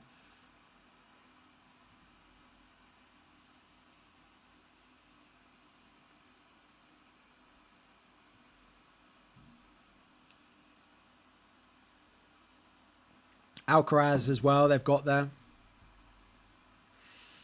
I've just lost appeal in Kudos. I just not sure how much of a clinical finisher he is, how many shots he's looking like he's taking in pre-season. It's all a concern for me. It's all a concern. Thoughts on Porro captain? Is it something crazy? Yeah, I mean, I've never captained a defender, especially when Salah has a home fixture against a team that are defending like Bournemouth are. So, yeah. I expect... I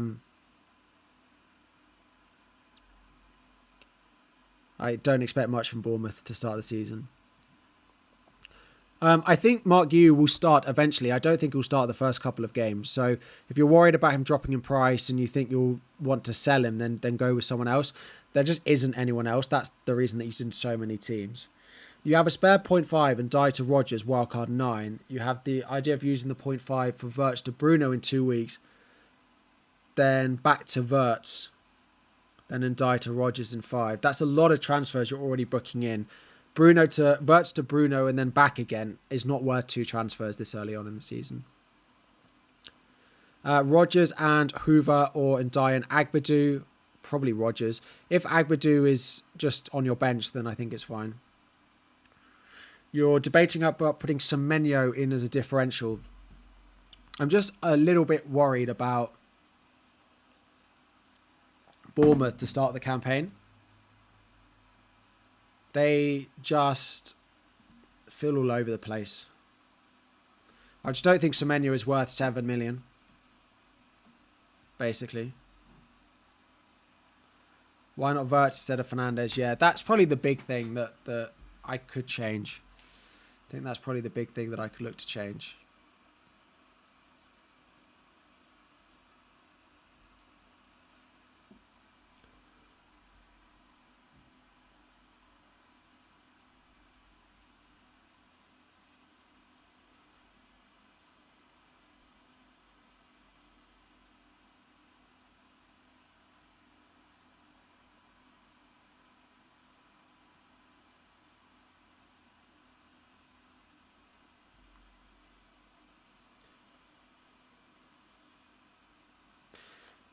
Do we believe Chris Sutton?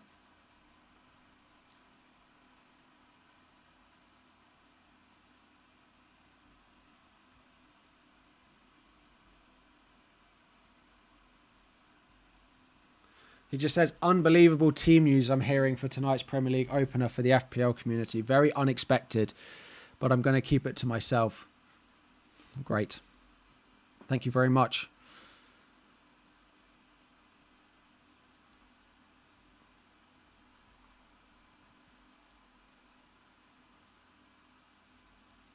Maybe he's just baiting. Maybe it's not true. It's just possible. Could you imagine? On a wind-up, surely. Yeah, he is a big FPL player. So it could well be bait.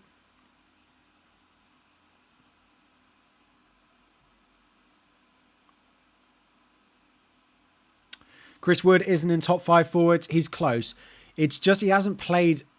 They haven't scored enough goals in pre-season for me to think he's really worth going there.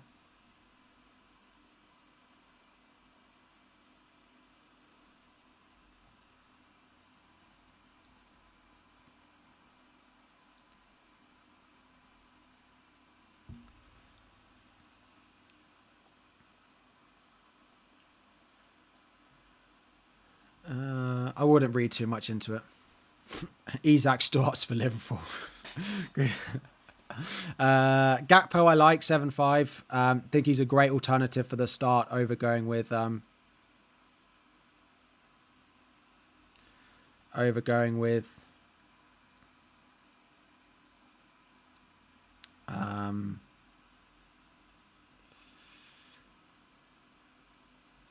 Wirtz.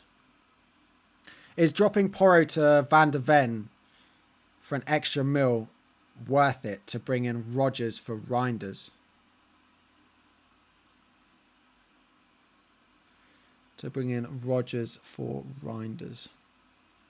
I like that. I think that's a bigger upgrade than Van de Ven for Porro.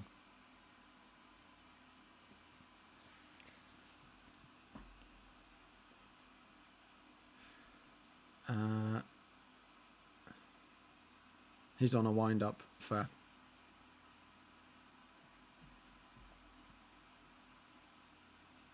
Thoughts on Bowen for game week 1? The thing with Bowen is he's great. He's a great option, but I just think 8 million's a little bit too much for me to spend on him for the start of the season. That's what puts me off him. Really. 8 million on him. That's the concern. Watkins and Rodgers or Wirtz and João Pedro? Watkins and Rodgers or Wirtz, João Pedro? Probably Watkins, Rodgers.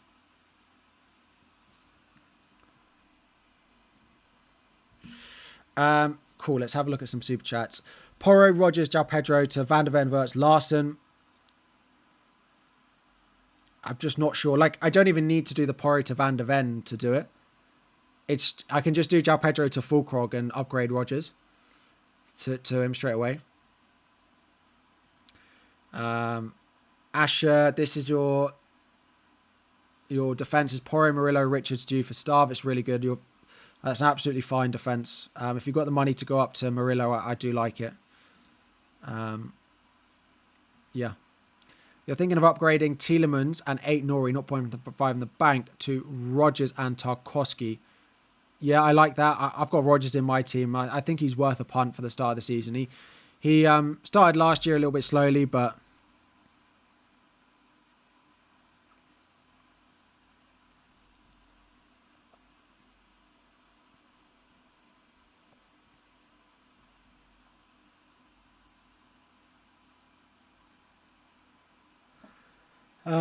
what about Grealish? I'm not sure we know. Grealish has said himself that he tends to take time to get going at the beginning of the season, which is enough to mean that I don't necessarily think Grealish definitely starts, which is good for Dewsbury Hall. Like, I think for the first few weeks, I do like Dewsbury Hall because I think he'll probably play in that front three for the beginning, but it's also just not impossible that we see him drop back. Aina was more influential than any other defender in the whole of the Premier League last season until he got injured. Yeah, he is good going forwards. Williams didn't play all of the season, though. It's pretty close between the two. Williams' Defcon data is probably slightly better than his. Yeah. I like Williams. He was good for me at the end of last season as well. He's nice at 5 mil. His Defcon's reasonably close to the centre-backs, whereas you don't get it so much from Olareina as well. And he has good attacking threat. Good luck to you as well, Jack. Good luck to you as well. Why not Bowen for João Pedro? Unfortunately, I've got to cut 0.5s in different places. And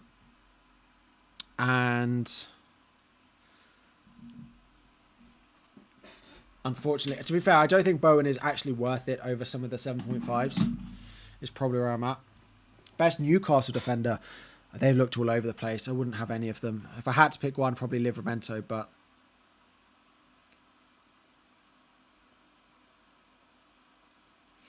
Tom, let me have a look. Or not. YouTube is on the go slow today. It might be my computer though, but thing is, I got a new computer, like I upgraded it, and I just think it's worse.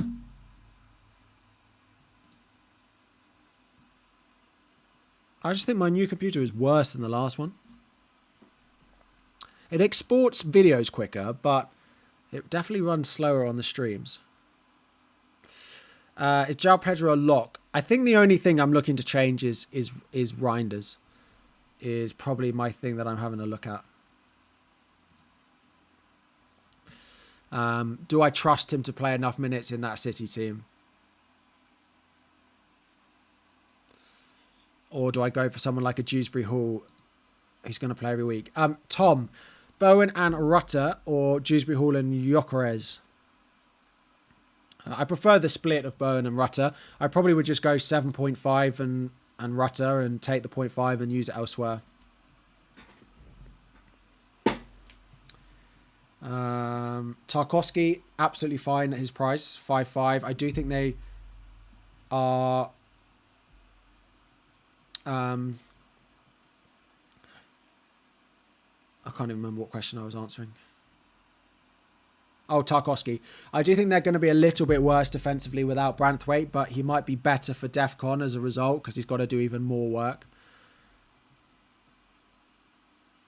It might be the heat wave. It's quite possible it's the heat wave. Yeah. Is Solanke nailed? He didn't start the last preseason game. I just don't think we can say with enough confidence that he's definitely going to start in game week 1. So... Reinders to Ndai, Murillo to Williams is a good choice. Last hurdle. One only frees up 0.5 and the other frees up 1 million. So I don't know if you can afford that transfer. But if you can, yeah, I probably would look to do Reinders up to Illiman and Ndai.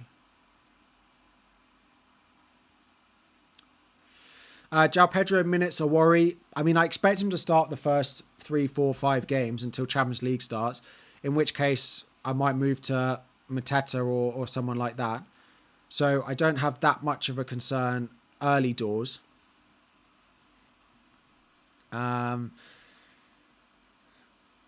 I don't have that much of a worry about him early on. And he did an interview where he said he's been back in training for longer than most Chelsea players, because at the end of the Club World Cup, he'd already had his holiday before he signed for Chelsea at the end of the season.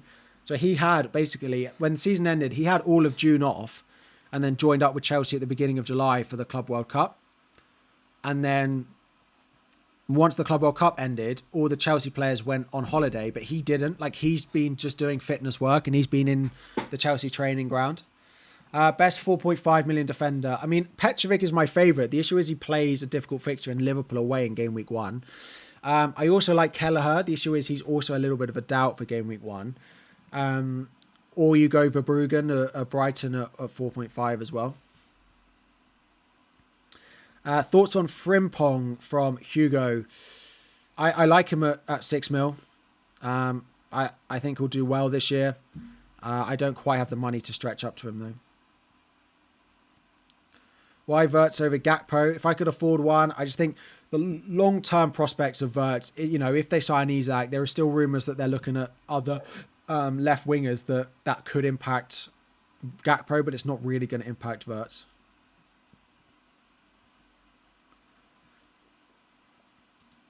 Why not Bowen for João Pedro?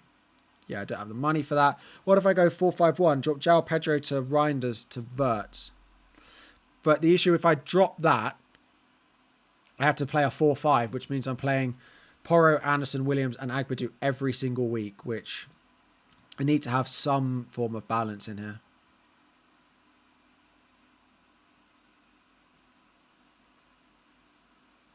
Pep said Ryan Aït-Nouri can play the number 10. I mean, he's also said to us before that Edison is good at pens, and he said lots of things. I'm sure Ryan Aït-Nouri could. He could go and do that role, but... Rodgers to Bruno or Fulkrog to João Pedro. Probably prefer the Fulkrog to João Pedro.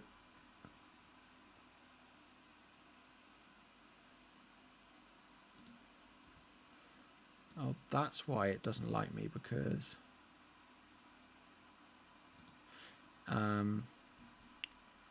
had the tab open twice.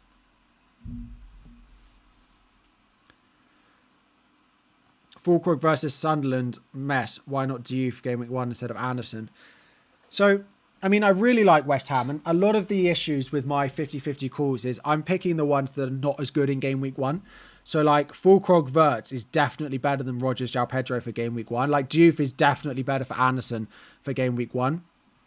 But I have to think a little bit more long-term with my team, because from Game Week 2, Liverpool play Newcastle and Arsenal in 2 and 3.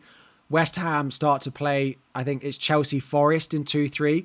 Whereas, Anderson and Agbadu start to rotate well. Rodgers and João Pedro keep on having good fixtures for the next couple of games. So I'm fully aware that, unfortunately, my team doesn't look as good for Game Week 1 as maybe some of the others. So if I can keep up to pace with maybe some of the better looking Game Week 1 teams, then that would be great. But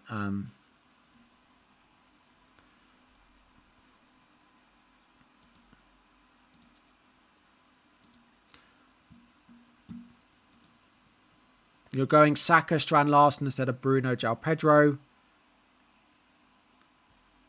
I mean, I think Bruno is equally as good as Saka for the start. But I might be proved wrong. I may well be proved wrong on Bruno.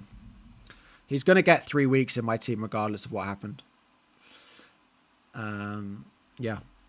Thank you all for liking as well. There are 13,000 of you in with just under an hour to go to the deadline. So if we could get a few likes on the stream, that would be great. If we could try and hit 5,000 likes by the end of the stream, that would be amazing.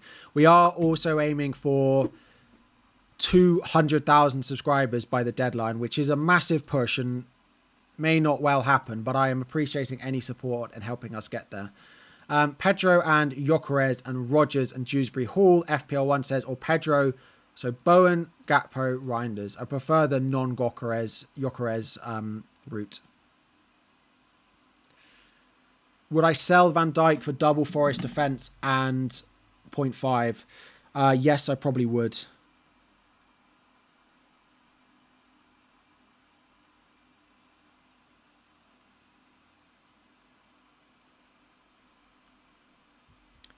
Yes, I think I would.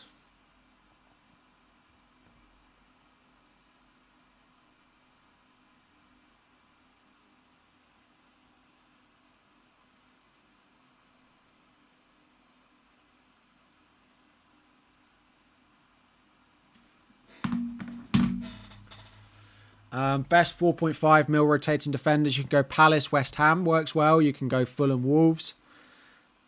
Any chance you go Sanchez over Sales? No. No. I don't really want to double up on anyone. I don't really want to double up on any team for the start of the season. I am happy with one Chelsea, one Forest, one Spurs, and not doubling up in case your predictions for the start of the season go wrong. You're less in a position to, need to deal with loads of stuff really early on. Arias at Wolves is a really interesting one. Maybe he's a good pick. Maybe he's close to Strand Larsen. Maybe there are other 5/5s that I should consider more than going with Reinders. I have double Chelsea. I have double Chelsea attack. I mean defensively. Sorry, I meant defensively.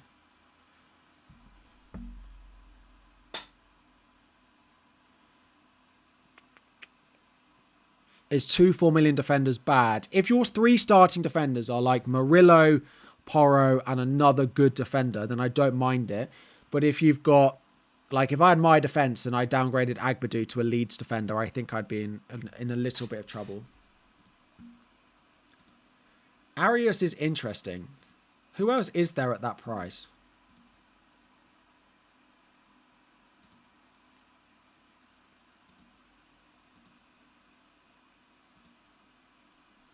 Who are people picking as well? Reinders is up there.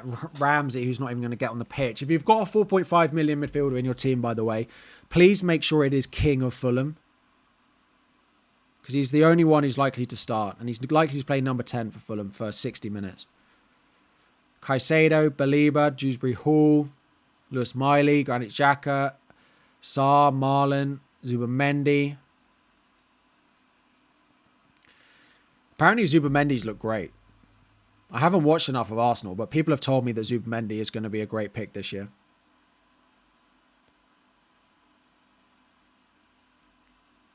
I just don't know what to do about this last spot, this 5.5 million midfielder. Interesting that there isn't much ownership for Arias.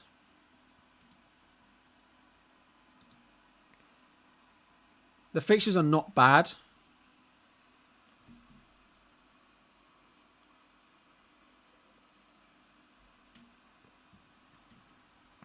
The fixtures are pretty good for a long term, apart from game week 1, but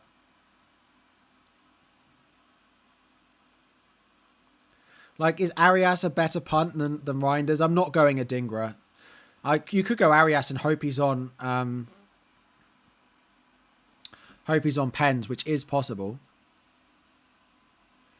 Bench boost with Mark Guiu, Dubravka, Astave, and Reinders.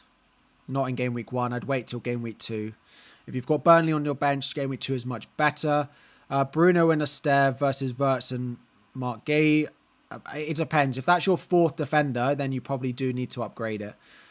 Debating Marmoush, Milenkovic versus Williams, Fernandez. I think Fernandez is definitely worth the upgrade, yeah. Harry Wilson is the other one.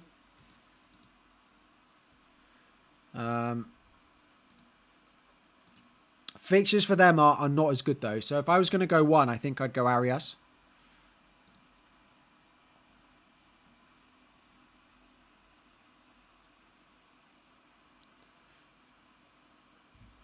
Thoughts on... I've got triple Chelsea in my team at the moment. Yeah, this is where we're at the moment. Best Leeds defender, I'd go Rodon as a centre-back.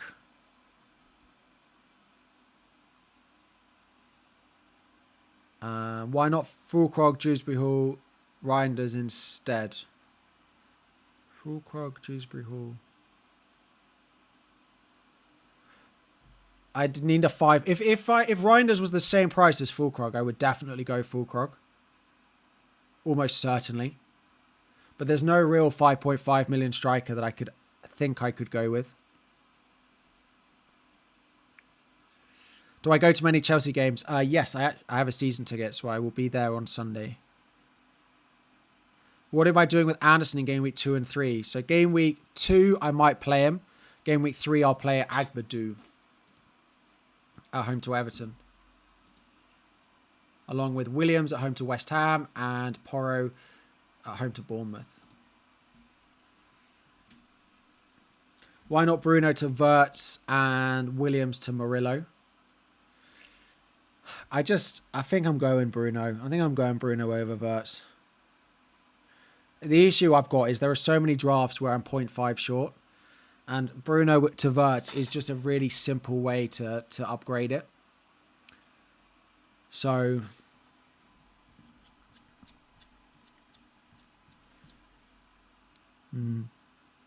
why not Rodgers to Wirtz? In order to afford Rodgers up to Wirtz, I would have to do João Pedro to Fulkrog, which Wirtz I think is a fantastic pick. If you've got Wirtz in your team, he's a good pick, but I just think the combination is better this way around.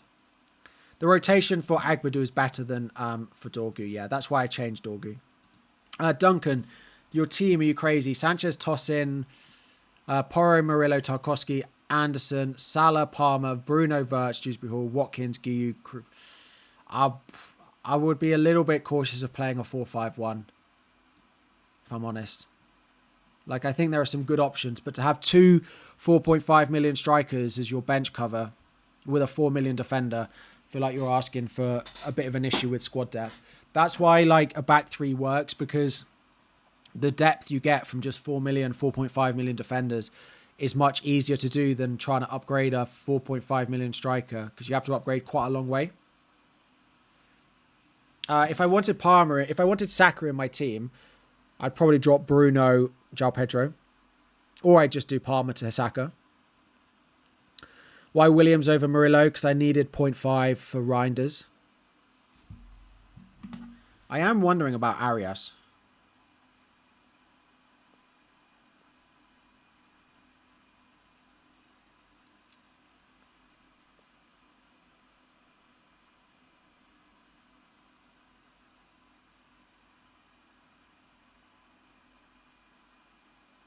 Because he might be on pens as well.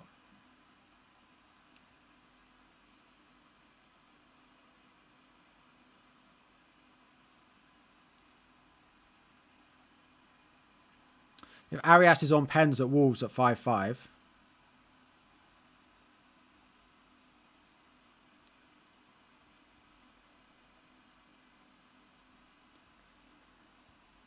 I like that.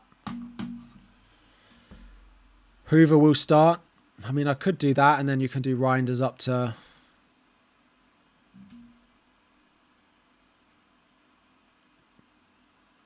I just don't know how I feel about going, 4.0 defender. I mean, that would get me Reinders up to Rutter, which I do like. But I just don't know if I trust two 4 million defenders.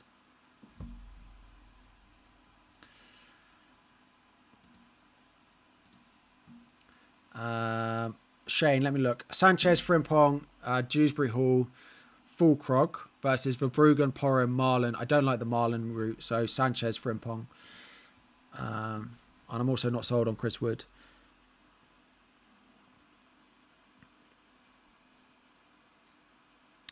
Adingra is a 5-5. I just don't trust them. I just don't trust Sunderland for the start of the season. Harry, 5-5 at City is better than 5-5 anywhere else. That is true, but 5-5 at City who sits on the bench is not better than 5-5 at Wolves. That's the thing. If I knew Reinders played the same minutes as every other 5-5, Reinders would be in my team and I wouldn't even be thinking about it. But it's the possibility that Reinders' minutes are...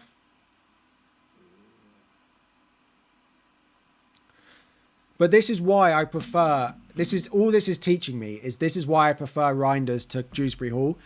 Because if I go for Dewsbury Hall and it is Arias, it's Reinders, it's Anderson, it's that 0.5 is really difficult, whereas it is slightly easier to manoeuvre Reinders to one of the others if it's not Reinders who starts the season well. He's a Wolves player, and that would give me double Wolves, which is probably a little bit over the top. Bench 1, Mateta, Dewsbury Hall, Rogers, Dewsbury Hall, Munoz 5.5 and Van der Ven 4.5, both such good value. I agree. There is part of me that just wondered about going Munoz for Porro and changing Agbadou to Van der Ven. But Porro on set pieces, I really like. He'll be on direct free kicks as well, we think, for the fixtures, for the foreseeable. And the first three are just nothing special for Palace either. Chelsea away, Villa away, Forest at home. If we get to game week 4 and Palace still look good and they don't lose Eze as an example, then I will be all over Munoz. I really want him. I really want Munoz.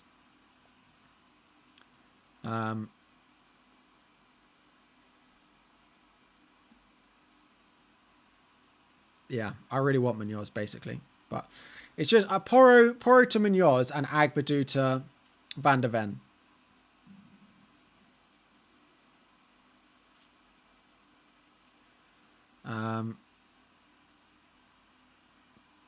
Basically.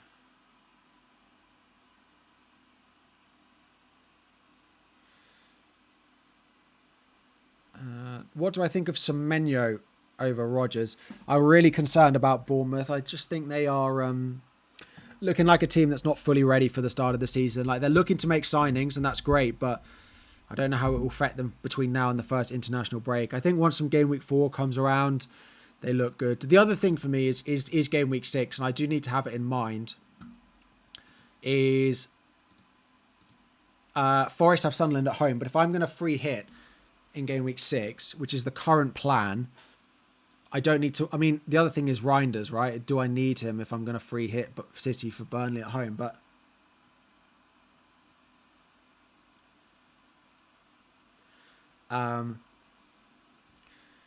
so yeah. Why Anderson and not Diouf? I just like the Defcon for Anderson. I like the routes to points that Anderson has. Fulham were also the biggest underperformer in terms of clean sheets last year, so I am expecting a bit of improvement this year based on what we saw last year. They are still looking to make, signings to improve their squad, but defensively they look all right. Worth finding the 0.5 to go from Sarr to Rogers. I personally think so. I like Rogers at his price, yeah.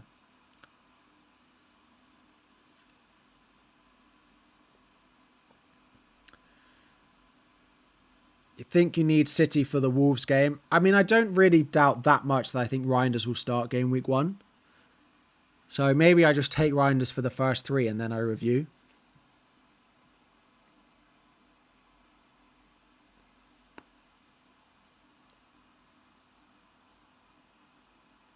Why not 2 defenders from Forest? If I had money to do Agbadou to Murillo, I would. I like spreading the risk, though. Early on in the season, when things are the least predictable, early on, I like to have one defender from each team. So I'm just not over-invested in any particular team, basically.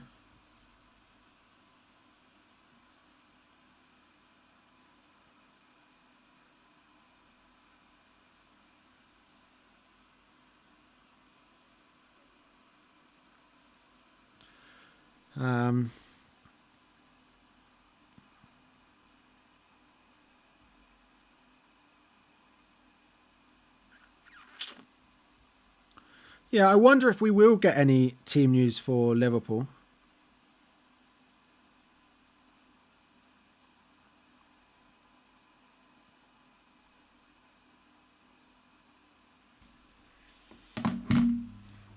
Why Williams over Olaina?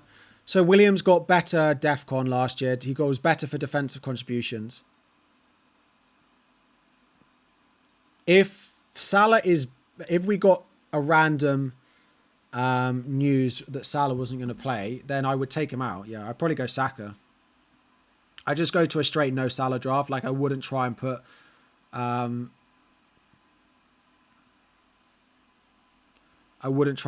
anyone else in there. Someone said they tagged me in a post, but I can't see where I've been tagged anywhere.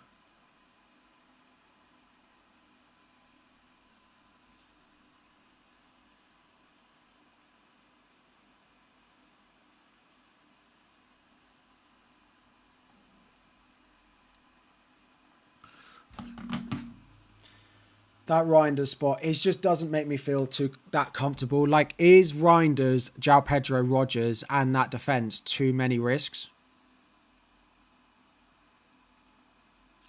Is it too many risks for me? Which club's going to win the Premier League title this season? I think Liverpool would be the prediction with the way they've... If they get Isak as well, I think it's very likely to be Liverpool.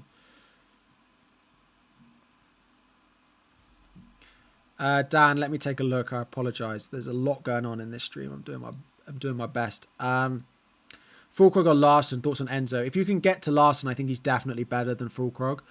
I prefer that definitely if you've got it, but the 0.5 might be useful to you. The other one to consider at 6 million is Thiago of Brentford. Should play the majority of their minutes up front. They have been linked with a few other strikers though.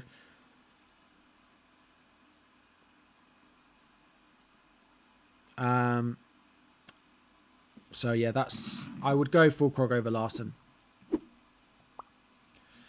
Harry Wilson at 5.5, also one I like.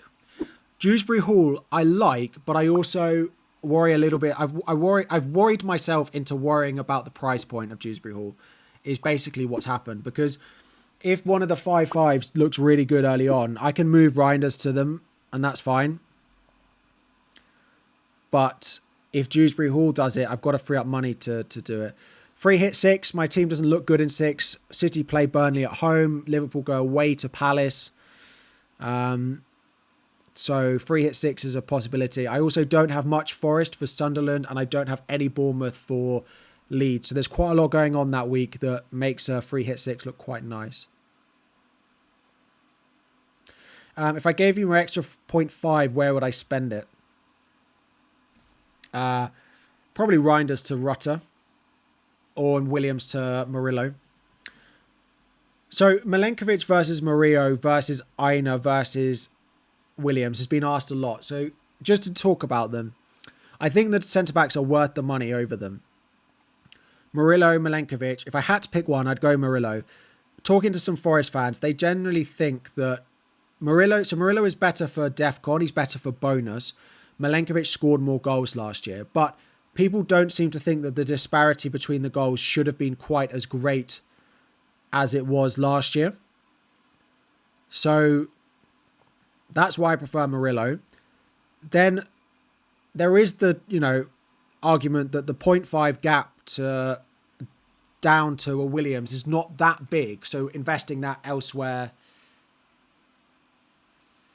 is maybe more valuable in a bigger upgrade than just sticking with Williams, because at the end of the day, they do still get the same clean sheets. Whereas upgrading like a Fulkrug to a Strand Larsen or a Dewsbury Hall to a Reinders or a Sarr to a Rodgers, I feel like these 0.5s are better investments than the Williams move up to Murillo. I do like the Forest centre-backs. If I had 0.5, Williams to Murillo would probably be where I'd spend it. Sesko or Solanke or Mateta. Given we don't know that Sesko or Solanke are going to start game week 1, I would go with Mateta personally. Virgil van Dijk, Williams, Sanchez versus Sels, Romero, Tosin. I don't trust the Tosin pick for long enough. I think you'll definitely get the first 4 weeks out of Tosin, but I'm not sure you'll once Champions League starts whether... And Maresca has been very clear that he wants another centre-back. He's been very clear in this matter. So I don't seem hot on Bowen. Why is that? I just think he's a little bit too expensive. If he was, but then again, if he was 7.5, he'd be in everyone's team. So he probably is priced right. But for a Game Week 1 team, when I don't love the West Ham fixtures after Game Week 1, I'm not sure. I think I prefer a 7.5 over him. Fofana is not that far away. We've got Chalobah. I'm not sure Fofana will come in straight away, but why not Hover from Wolves? They are still looking at players to play in that position. So I just know Agbadu is really good for defensive contributions as well. Maybe Munoz Van de Ven is a better duo.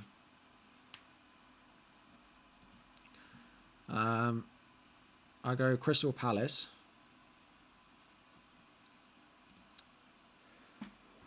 And I rotate in with Van de Ven. Like I play Van de Ven Game Week 1, Game Week 2, you play Palace.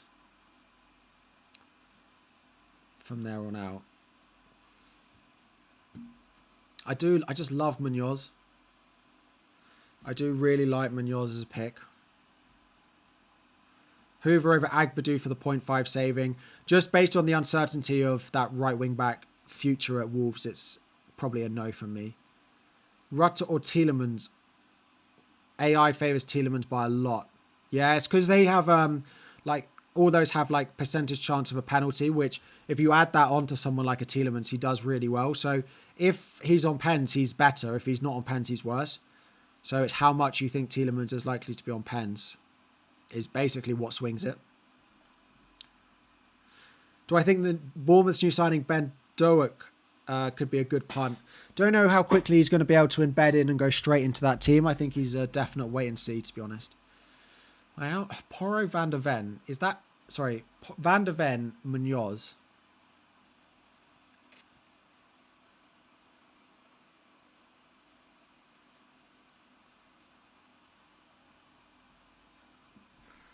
Van de Ven Munoz is...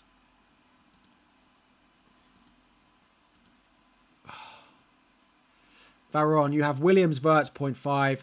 Help with price change or should I upgrade to Murillo? If it was me, I'd upgrade to Bruno, but I probably would upgrade it rather than leaving it in the money.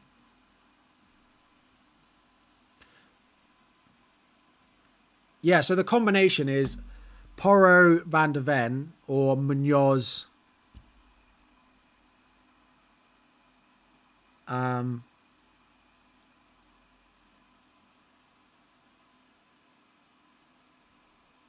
Yeah, so it's Van de Ven, Munoz, or Porro Agbadu.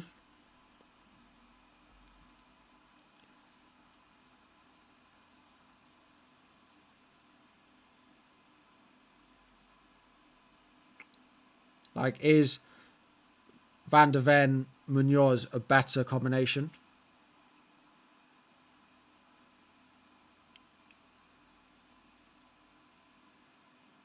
I can't have Munoz and Porro, really. Porro and Van de Ven, Munoz. Interested to let people know what people say. There was something about Tottenham signing a left centre-back. I did see that.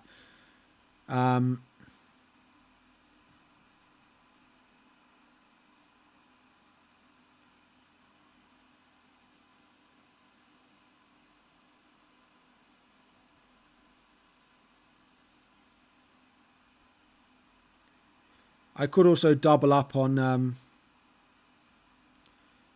yeah, it probably is enough to put me off. I mean, I don't know how I feel about Wolves, though. But it does just rotate well. I am just playing him in very specific fixtures.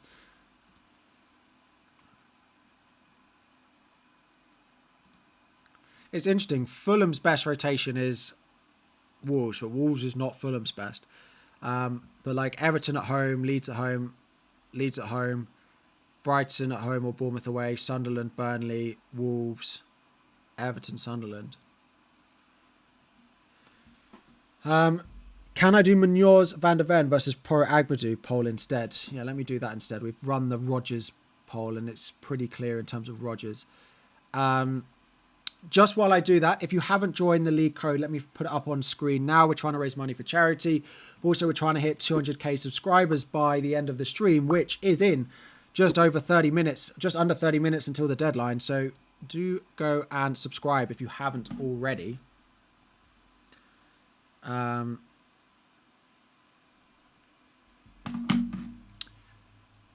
So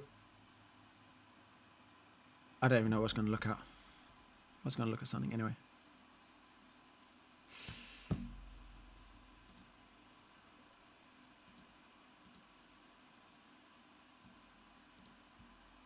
It's just to play specific games.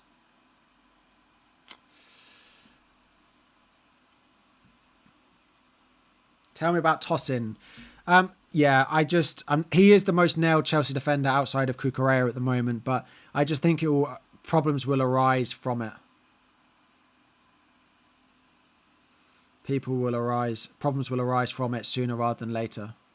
Wolves are your relegation favourites.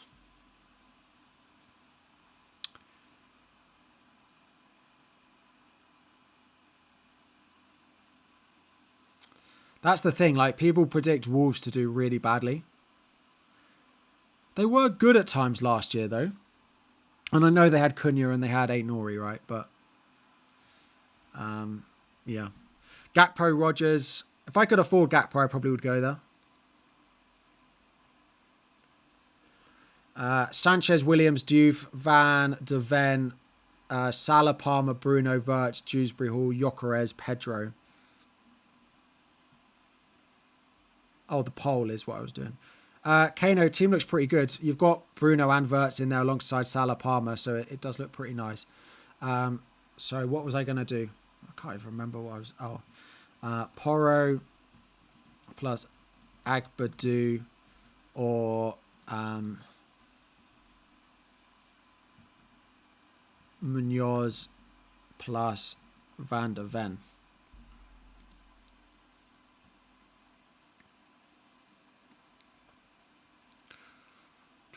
Let's see what people say.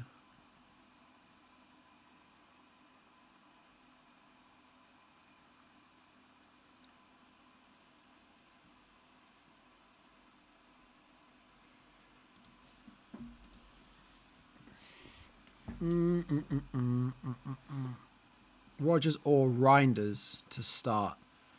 I'd definitely go with Rodgers if you can afford him. 23 minutes to go until the deadline. Ooh. Let me...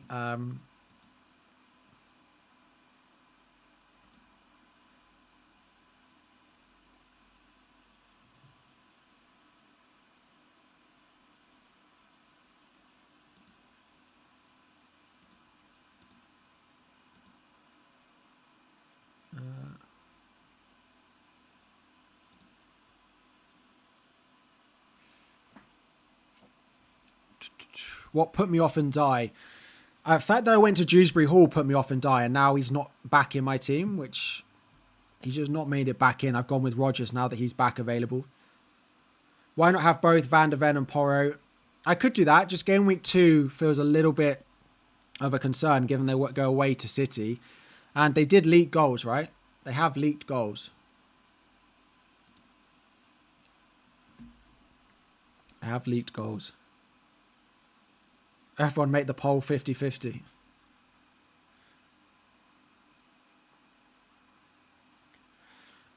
Why don't I do Rodgers and Pedro to Verts and Fulkrog? That is the decision that I have toyed with pretty non-stop, I would say, since about Wednesday. And I just think I'm going to go Rodgers, João Pedro, and I'm going to take on Verts. And I know when he scores tonight, I'm going to really not like it. But I just think that's the way I'm going to start. Like, you can't own everyone. We'll definitely make errors in some opening game weeks. And maybe Agbadou will be that. But I do get to play him in just like Leeds at home, Everton at home. It's about all he has to play. And he just rotates really well with Anderson, who's great for Defcon. So...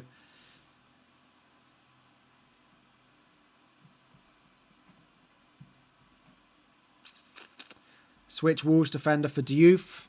I mean, I could do that. How does Fulham... I'm not sold on him, but he does just play in like good weeks for me. Like that is all it is. Everton at home, bench him away at that.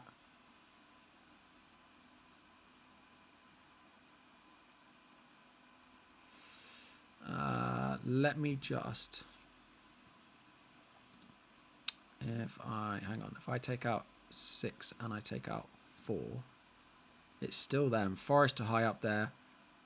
Leeds. Who do Leeds have in 4? You're like, that's no good either. I'm just not sure I loved youth either.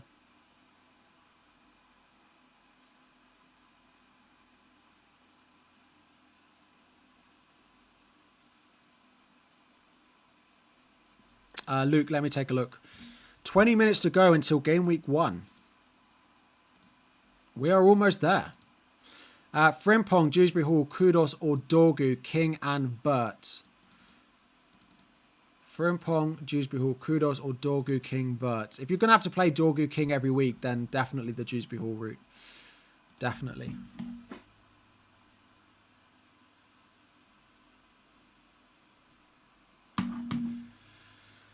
Switch Walls defender for Diouf. Yeah, I've seen. Gakpo, Dewsbury Hall, 4 million, 4.5. Rogers, Reinders, Williams. The Rogers, Reinders route, I would say.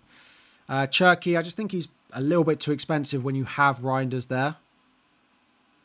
Is Spence better than Van de Ven? My issue with Spence is a doggy will eventually come back and he probably will take that place at some point.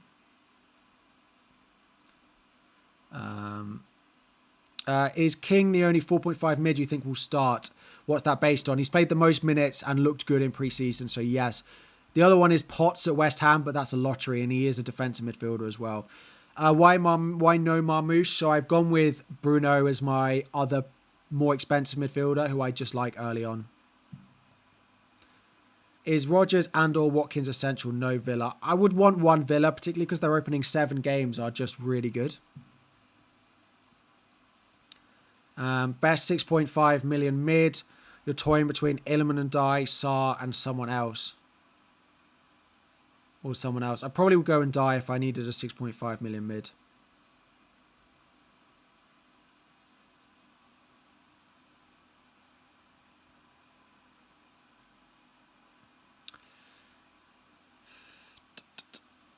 First deadline is the worst one. It's the most stressful.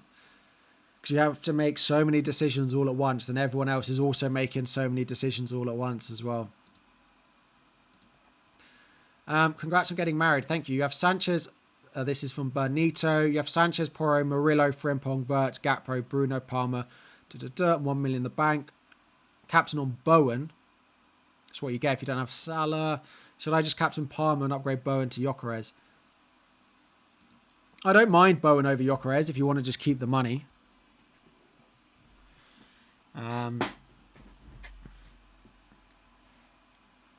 Yeah. Am I planning on bench boosting game week 2? I might well bench boost game week 2.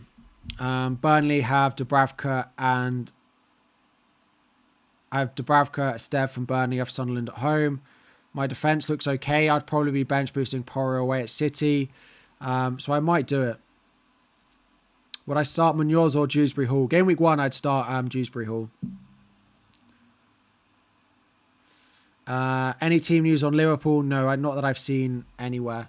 Yeah, I like Dewsbury Hall at 5 million.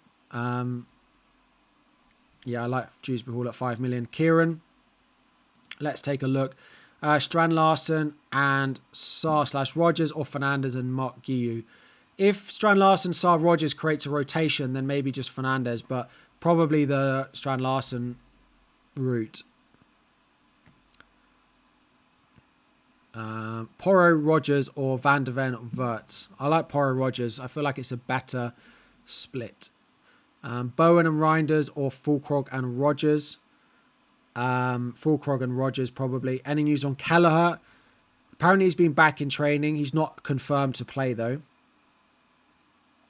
If you have another goalkeeper who play and you want Kelleher, then I think that's fine. Rutter versus Minte and Diouf versus Anderson. Diouf versus Anderson is very much like Are you going Defcon? Are you going attacking defenders? That's basically the split that you've got between them. And Rutter over Minte. Does Hill or any 4 million Bournemouth defender start? The right back is expected to for the first few weeks, but they are massively in the market for defenders. And the issue is like as soon as you get past game week 1, they start to look good, but they might sign a new defender by then. I think his name's Araujo. My opinion on Konza, I think he's a nice, reliable 4.5 million option. 2 spare 4 mil defenders are Stev, and who else? I'd go Rodon of Leeds. I'd go Rodon. Yeah, Rutter at 6 million. He's probably my favourite at that price. I think.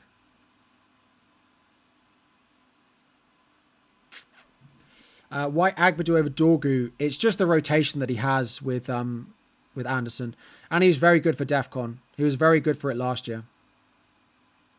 I don't know if I can show that. Let me try and get it up.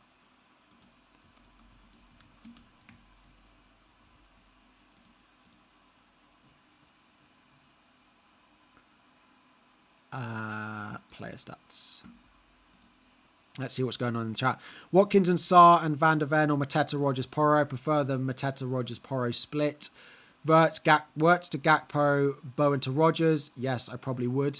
Why not Dorgu instead of Agbadu? It's just purely the rotation. And yeah, let me see if I can get a bit of Defcon data up here for you.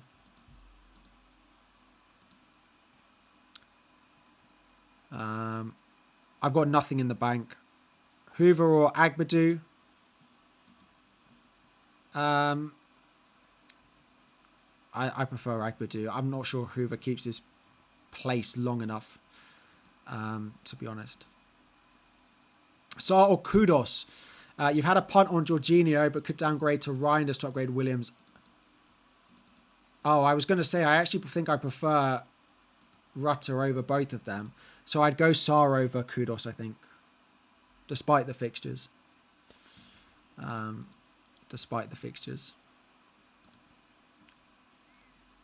about Kudos? His price, he's nice. He just feels a little bit shot shy at the beginning of the season, during pre-season as well.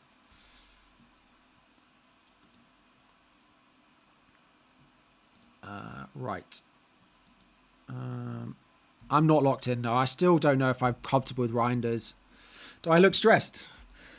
I don't feel too bad. I feel like I'm normally more stressed than I am this year. I feel like a little bit. I'm being so incredibly happy with my ranks and how I've done in FPL and like how my content's done and over the past couple of years, or past 5 years, I suppose, that I feel a little bit like there are some picks this year I want to enjoy a little bit more. Maybe rather than going purely based off who I think it might be the best underlying data pick, because I probably should have Anderson in over Reinders, but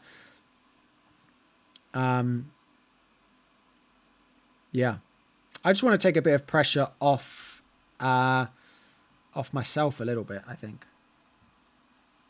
You have Diouf, so probably best to go Dorgu to rotate. Yes, they do rotate well.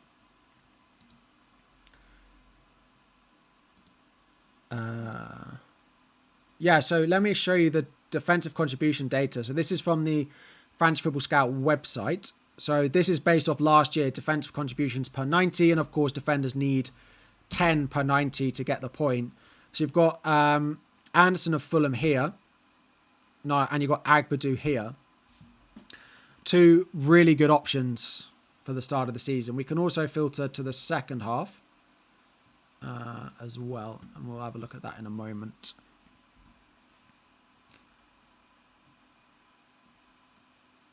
Rutter and a 6.5 million mid instead of Rogers and Reinders. I really like Rogers. Maybe I'll be wrong on it, but Lewis, Miley or King, I'd go King for my 4.5 mid, yeah. Have I looked into Konza Anderson rotation? We can have a look. Yeah, it doesn't look great. Yeah, it's one of the weaker ones for the opening 12 weeks. I have got this set for quite a long window, though.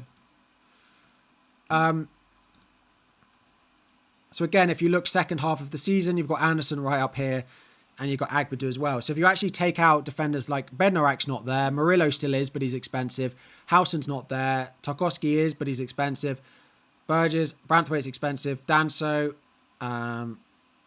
O'Shea isn't there anymore. Lacroix, he's more expensive. Then you've got Anderson. You've got Richards at Palace. That's why I really like Richards.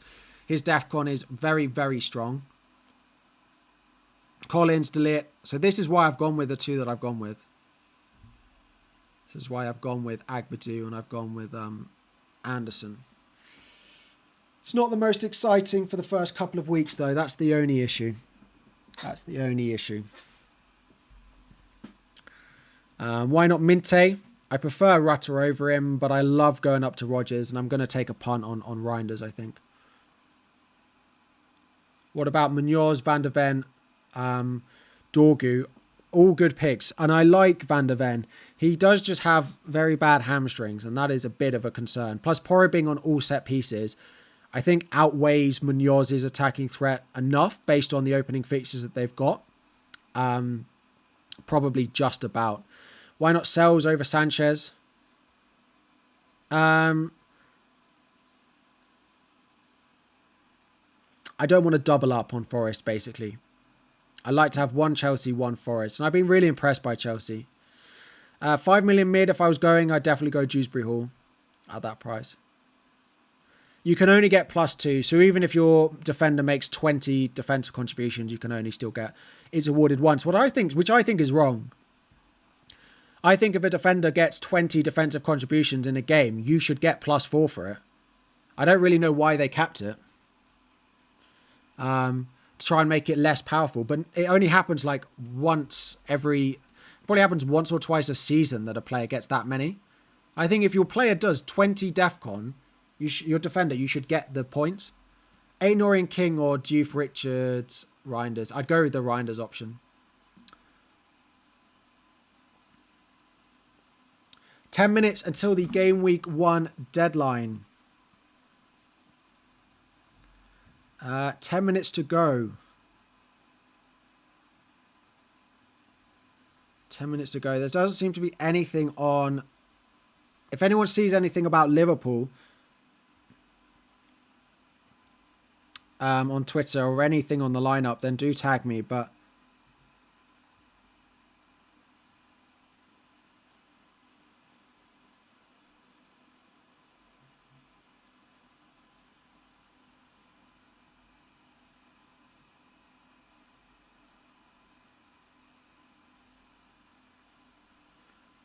yeah, I don't see anything on the Liverpool lineup.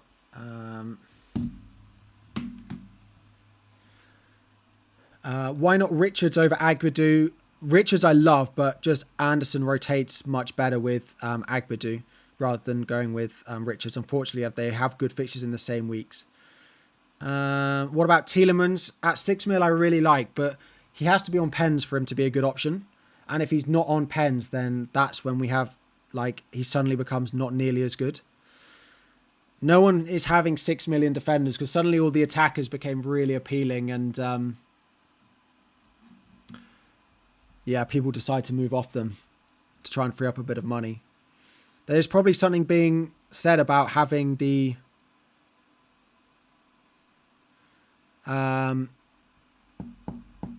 having an expensive defender in your team. There probably is some positive in it. And maybe Rodgers downgrade to Anderson and $1.5 million to upgrade Agbadu to Munoz and Williams to Murillo is probably the way to go. But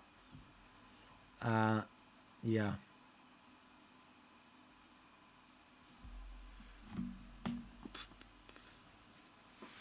Oh, I don't know how I feel on Reinders.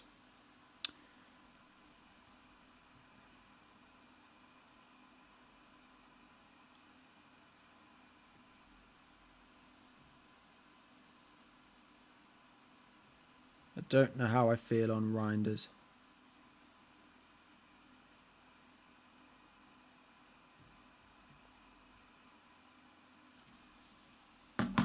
I'm using FPL Focal's website, fpl.page, to look at the rotation.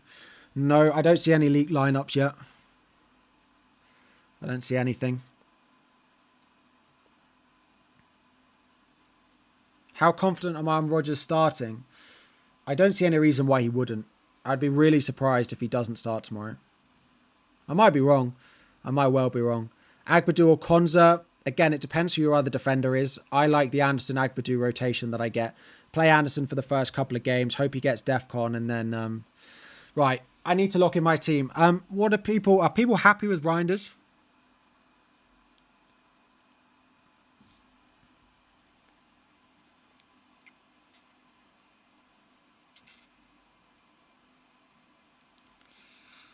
People happy with it?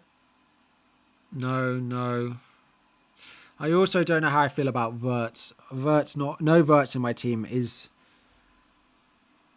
feels like a huge risk.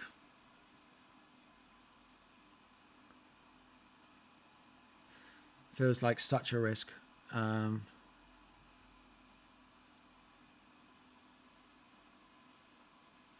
confident am I that Reinders starts? 70% probably. 70.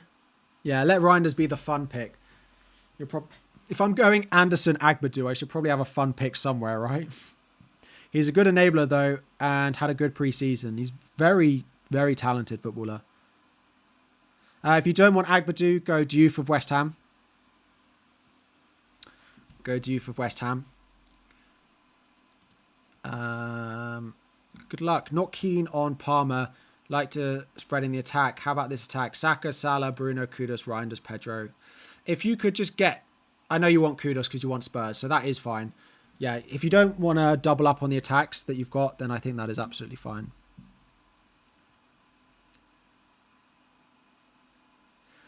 Hear me out. Watkins to Fulkrug and Reinders to Verts. I think I prefer Watkins to Verts. I think I decided that a while ago. I don't think Watkins out to Verts is a transfer I'm going to decide 4 or 5 minutes before game week 1. If you haven't liked and subscribed already, please make sure you do so. Please make sure you do.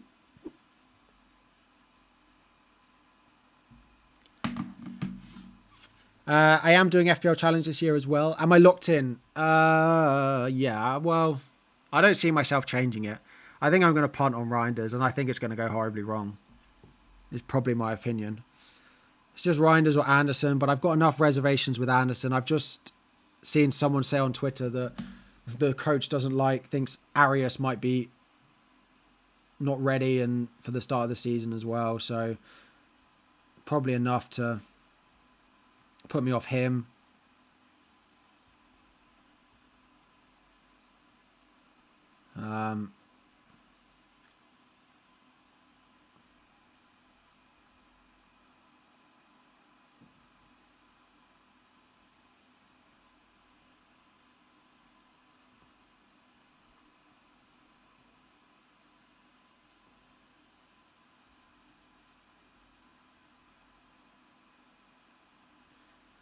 Nottingham Forest want to sign Rico Lewis. That would be an interesting one. It does impact Williams' minutes, but I think I'm gonna go Reinders. I'm gonna take the punt on it. I could just go back to Murillo though. Imagine if they sign Rico Lewis. He can't defend though. That's the only thing. Like, is Rico Lewis gonna play? Isn't Rico Lewis actually a midfielder? Isn't Rico Lewis naturally a midfielder? As well. Yeah. Maybe he's brought in to compete with Anderson, so maybe I should definitely go Reinders. He is, yeah. Bro, take Reinders out and get Murillo.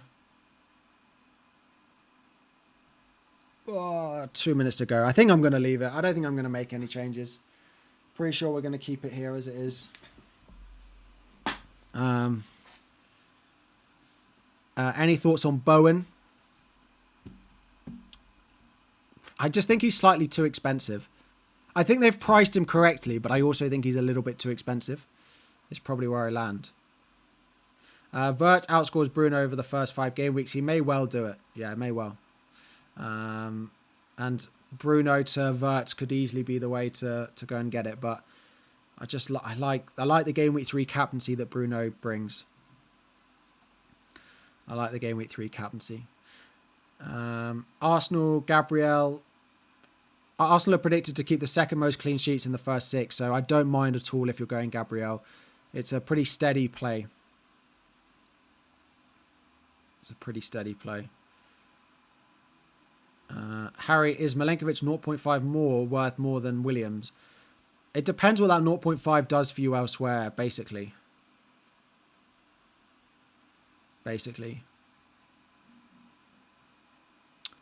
Why double Burnley defense instead of Rodon? It's just the weeks that they're useful. Like, I don't need a defender in game week 1, but in game week 2, I could do with them because of the fixtures my other defenders have.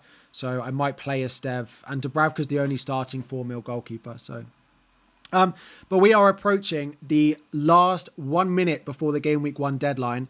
So please go and check your teams. Please go and make sure everything's locked in. Please give everything a little bit of a refresh. Make sure everything is as it is. We're going to stop answering questions now. Please go and check your teams. Please go lock everything in. Make sure you're signed up. Make sure you're ready for the start of the season. Salah captain, Palmer, Sanchez, Pedro Porro, Anderson, Williams, Rogers, Palmer, Salah, Fernandez, Reinders, João Pedro, Watkins, Mark Guiu, Agbadu, Estev, Dubravka.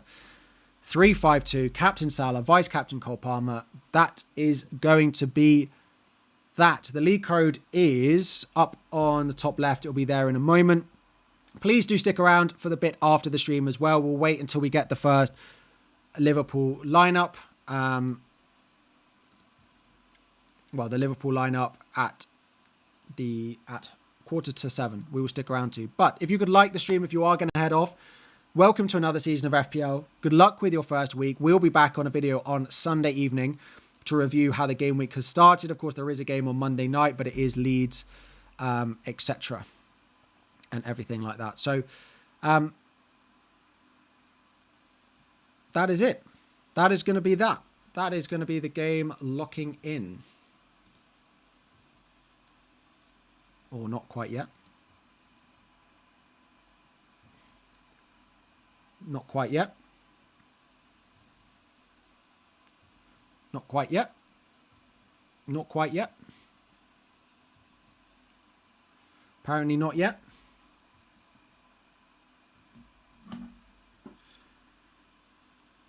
Hello.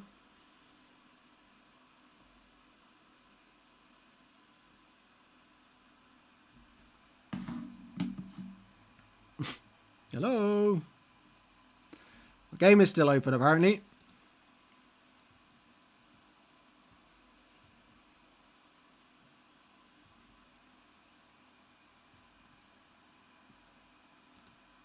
Not quite yet.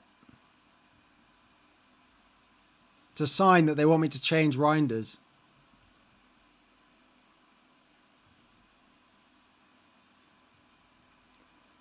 Frimpong or Van Dijk? I quite like the Frimpong punt.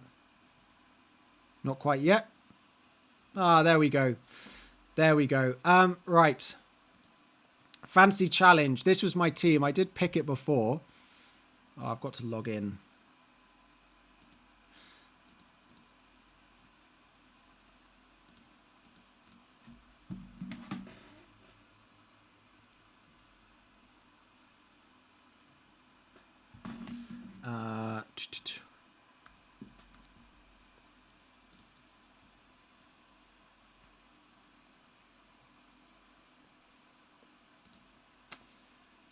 This is my team for instant impact. We're going Kelleher, Aït-Nouri, Kudus, Gyökeres, Ekitike, and João Pedro. I'm actually going to change that, and I'm going to take out you. Actually, no, I'm not. I'm going to... Is it one player per team as well? Yeah. I'm going to put Verts in. How do I can't see my team. I want a 1-2-2 formation.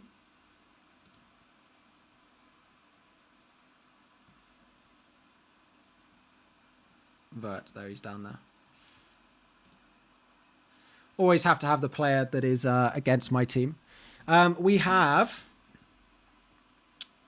13 minutes until the lineups come out. But that is perfect timing. As I said we would do at the beginning of the stream. We do need to talk about my club lineup after the stream has ended. If you are not playing club, it is a free-to-play fantasy game. Have it on your phone. It's a cross between Ultimate Team and FPL. Every couple of hours you get a pack, which I'm going to open now, right? Let's click meet now. Let's see who I get, right? I'll tap to reveal. Right, here we go. Core. Ooh. Midfielder. Liverpool. Hello. 82. Ooh, do we think he's going to start? Do we think he's going to start? You can still change your...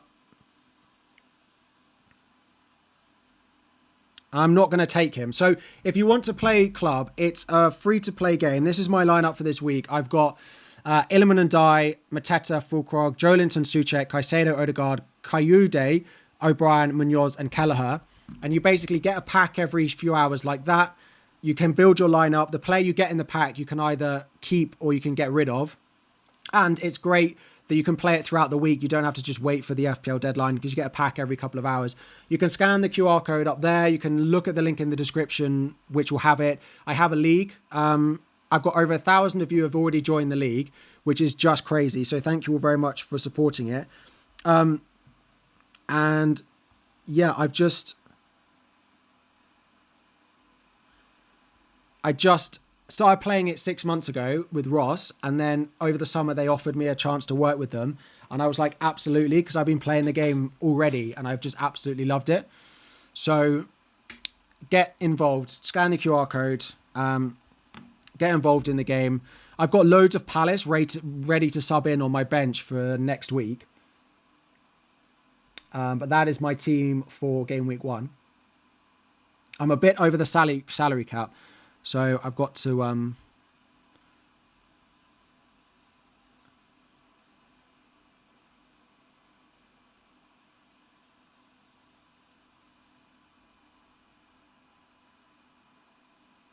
oh, I haven't even posted my team. Maybe I should do that. Maybe I should post my team.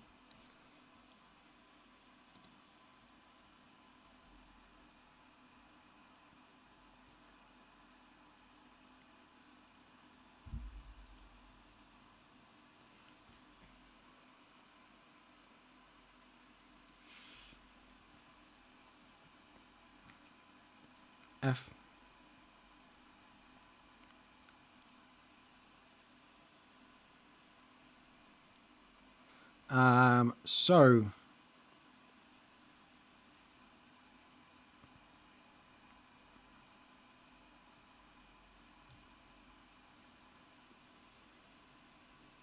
one sec.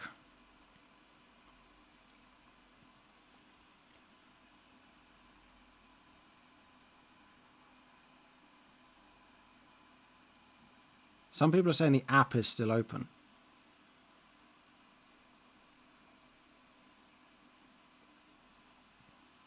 Let me post it on Instagram as well.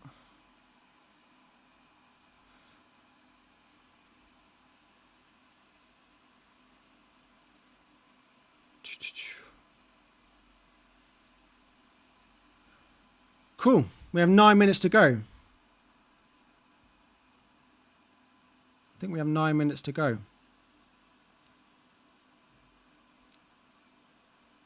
until the deadline.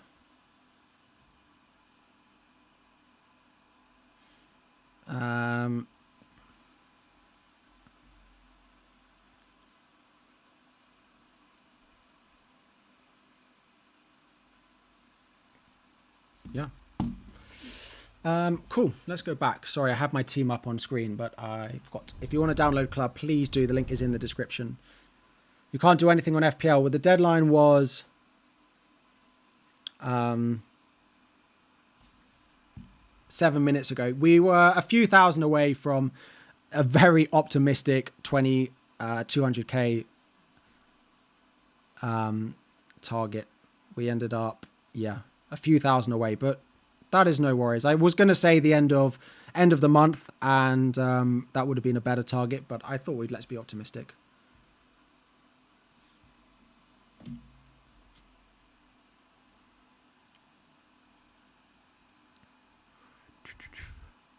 Good evening, everyone. If you see stuff on Twitter that you want me to see, or you see someone talking about the lineup, please do tag me and we'll have a look.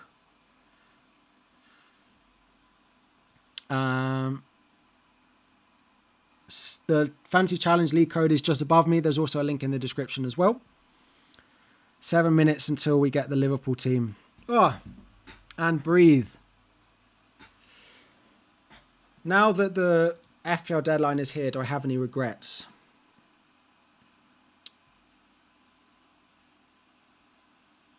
Nothing really.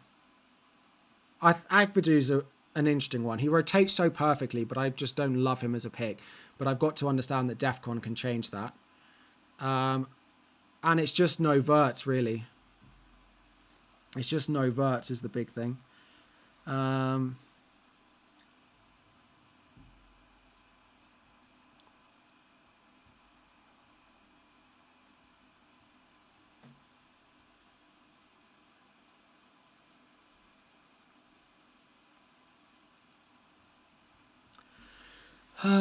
Sorry. Let me... I'm really hot now, all of a sudden. Let me change the slow mode because...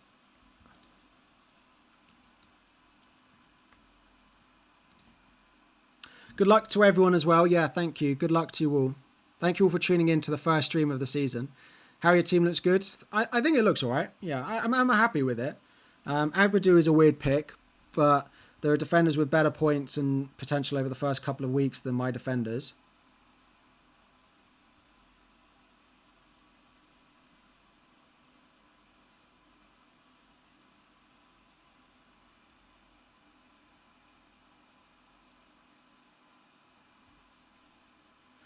So someone has just tagged me in the Liverpool lineup, apparently. And if that's the case, then that guy on Twitter was fully baiting because I think everyone who's anyone is starting is what it looks like.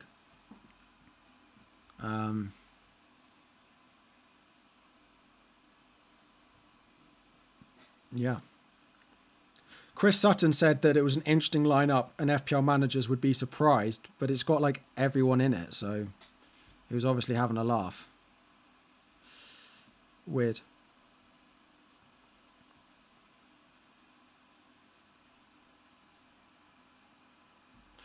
Yeah, that's the other thing is a person like that can't tweet things like that. He'd be in massive trouble, so maybe we should have just seen that coming.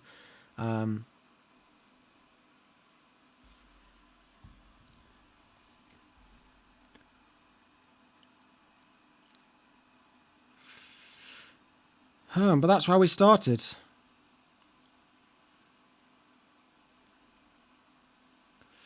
That's how we started. I feel like I need to go and lie down, but we're going to go to Fantasy Football Fest very shortly. I need a location. Where am I going? Where am I going?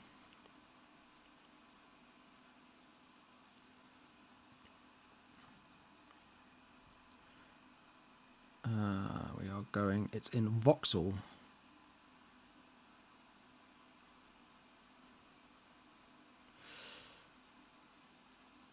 The league code is up in the top left of the screen. It is up for you now. If you want to take a screenshot, you won't be able to join now, but you'll be able to join once we get once the game starts to update.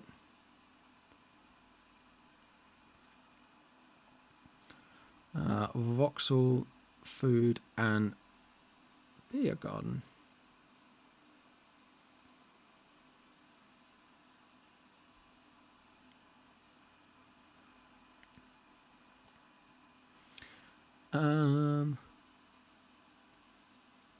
Yeah, that is seems a completely full strength Liverpool team, so I don't quite know what was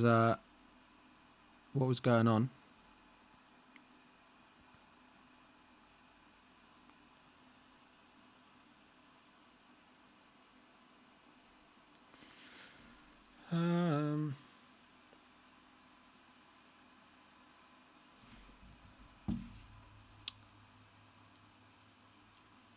Yeah. Sorry, I was just checking something. I'm not used to these end of streams. It's been so long since I've streamed that the end of the streams feel a little bit weird. How are you all doing? You enjoy it? Ready? Anyone you're regretting being in your team already? Is there a problem with the Premier League app? Well, the FPL deadline has closed, so it might well be something to do with that.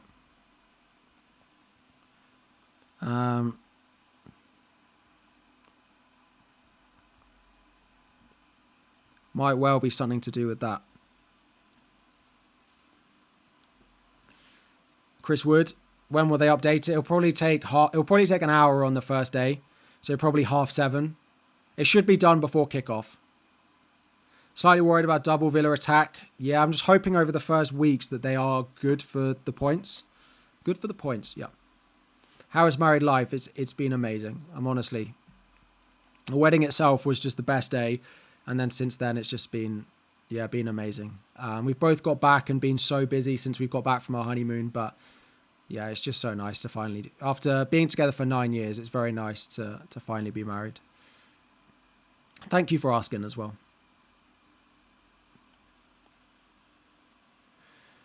Tips for the wedding. What I would say is I was quite nervous in the build-up.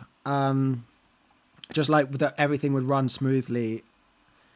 And people say it's the best day of your life. And I was like, oh, like in the build-up, because I was quite nervous, I didn't necessarily think I agreed. But it is just the most amazing day. Enjoy it because it flies past. Just, go and enjoy it. It will absolutely fly past. Spend the time on the day with the people that you want to. Make sure you spend enough time with your wife as well, or your new husband, because it goes so fast and the memories you have will be with that person. But enjoy it and enjoy the build up to it as well. It hits when you have to say the vows. That was, it hit me most when Holly walked down the aisle more than anything. Once she was in and stood next to me, then all my nerves went away. The team is out and it is confirmed. It is as expected. Alisson, Van Dijk, Konate, Kirkes, Vert, Szoboszlai, McAllister, Salah, Gakpo, Ekitike, Frimpong, as you would expect. Thank you all very much. I'm going to head off because I need to go to Fantasy Football Fest. Have a lovely evening. Enjoy the game. If Verts scores, please don't rub it in too much. Have a good one. I appreciate all the support. And thank you all. Have a lovely evening and welcome back for another season. I appreciate you all. Thank you.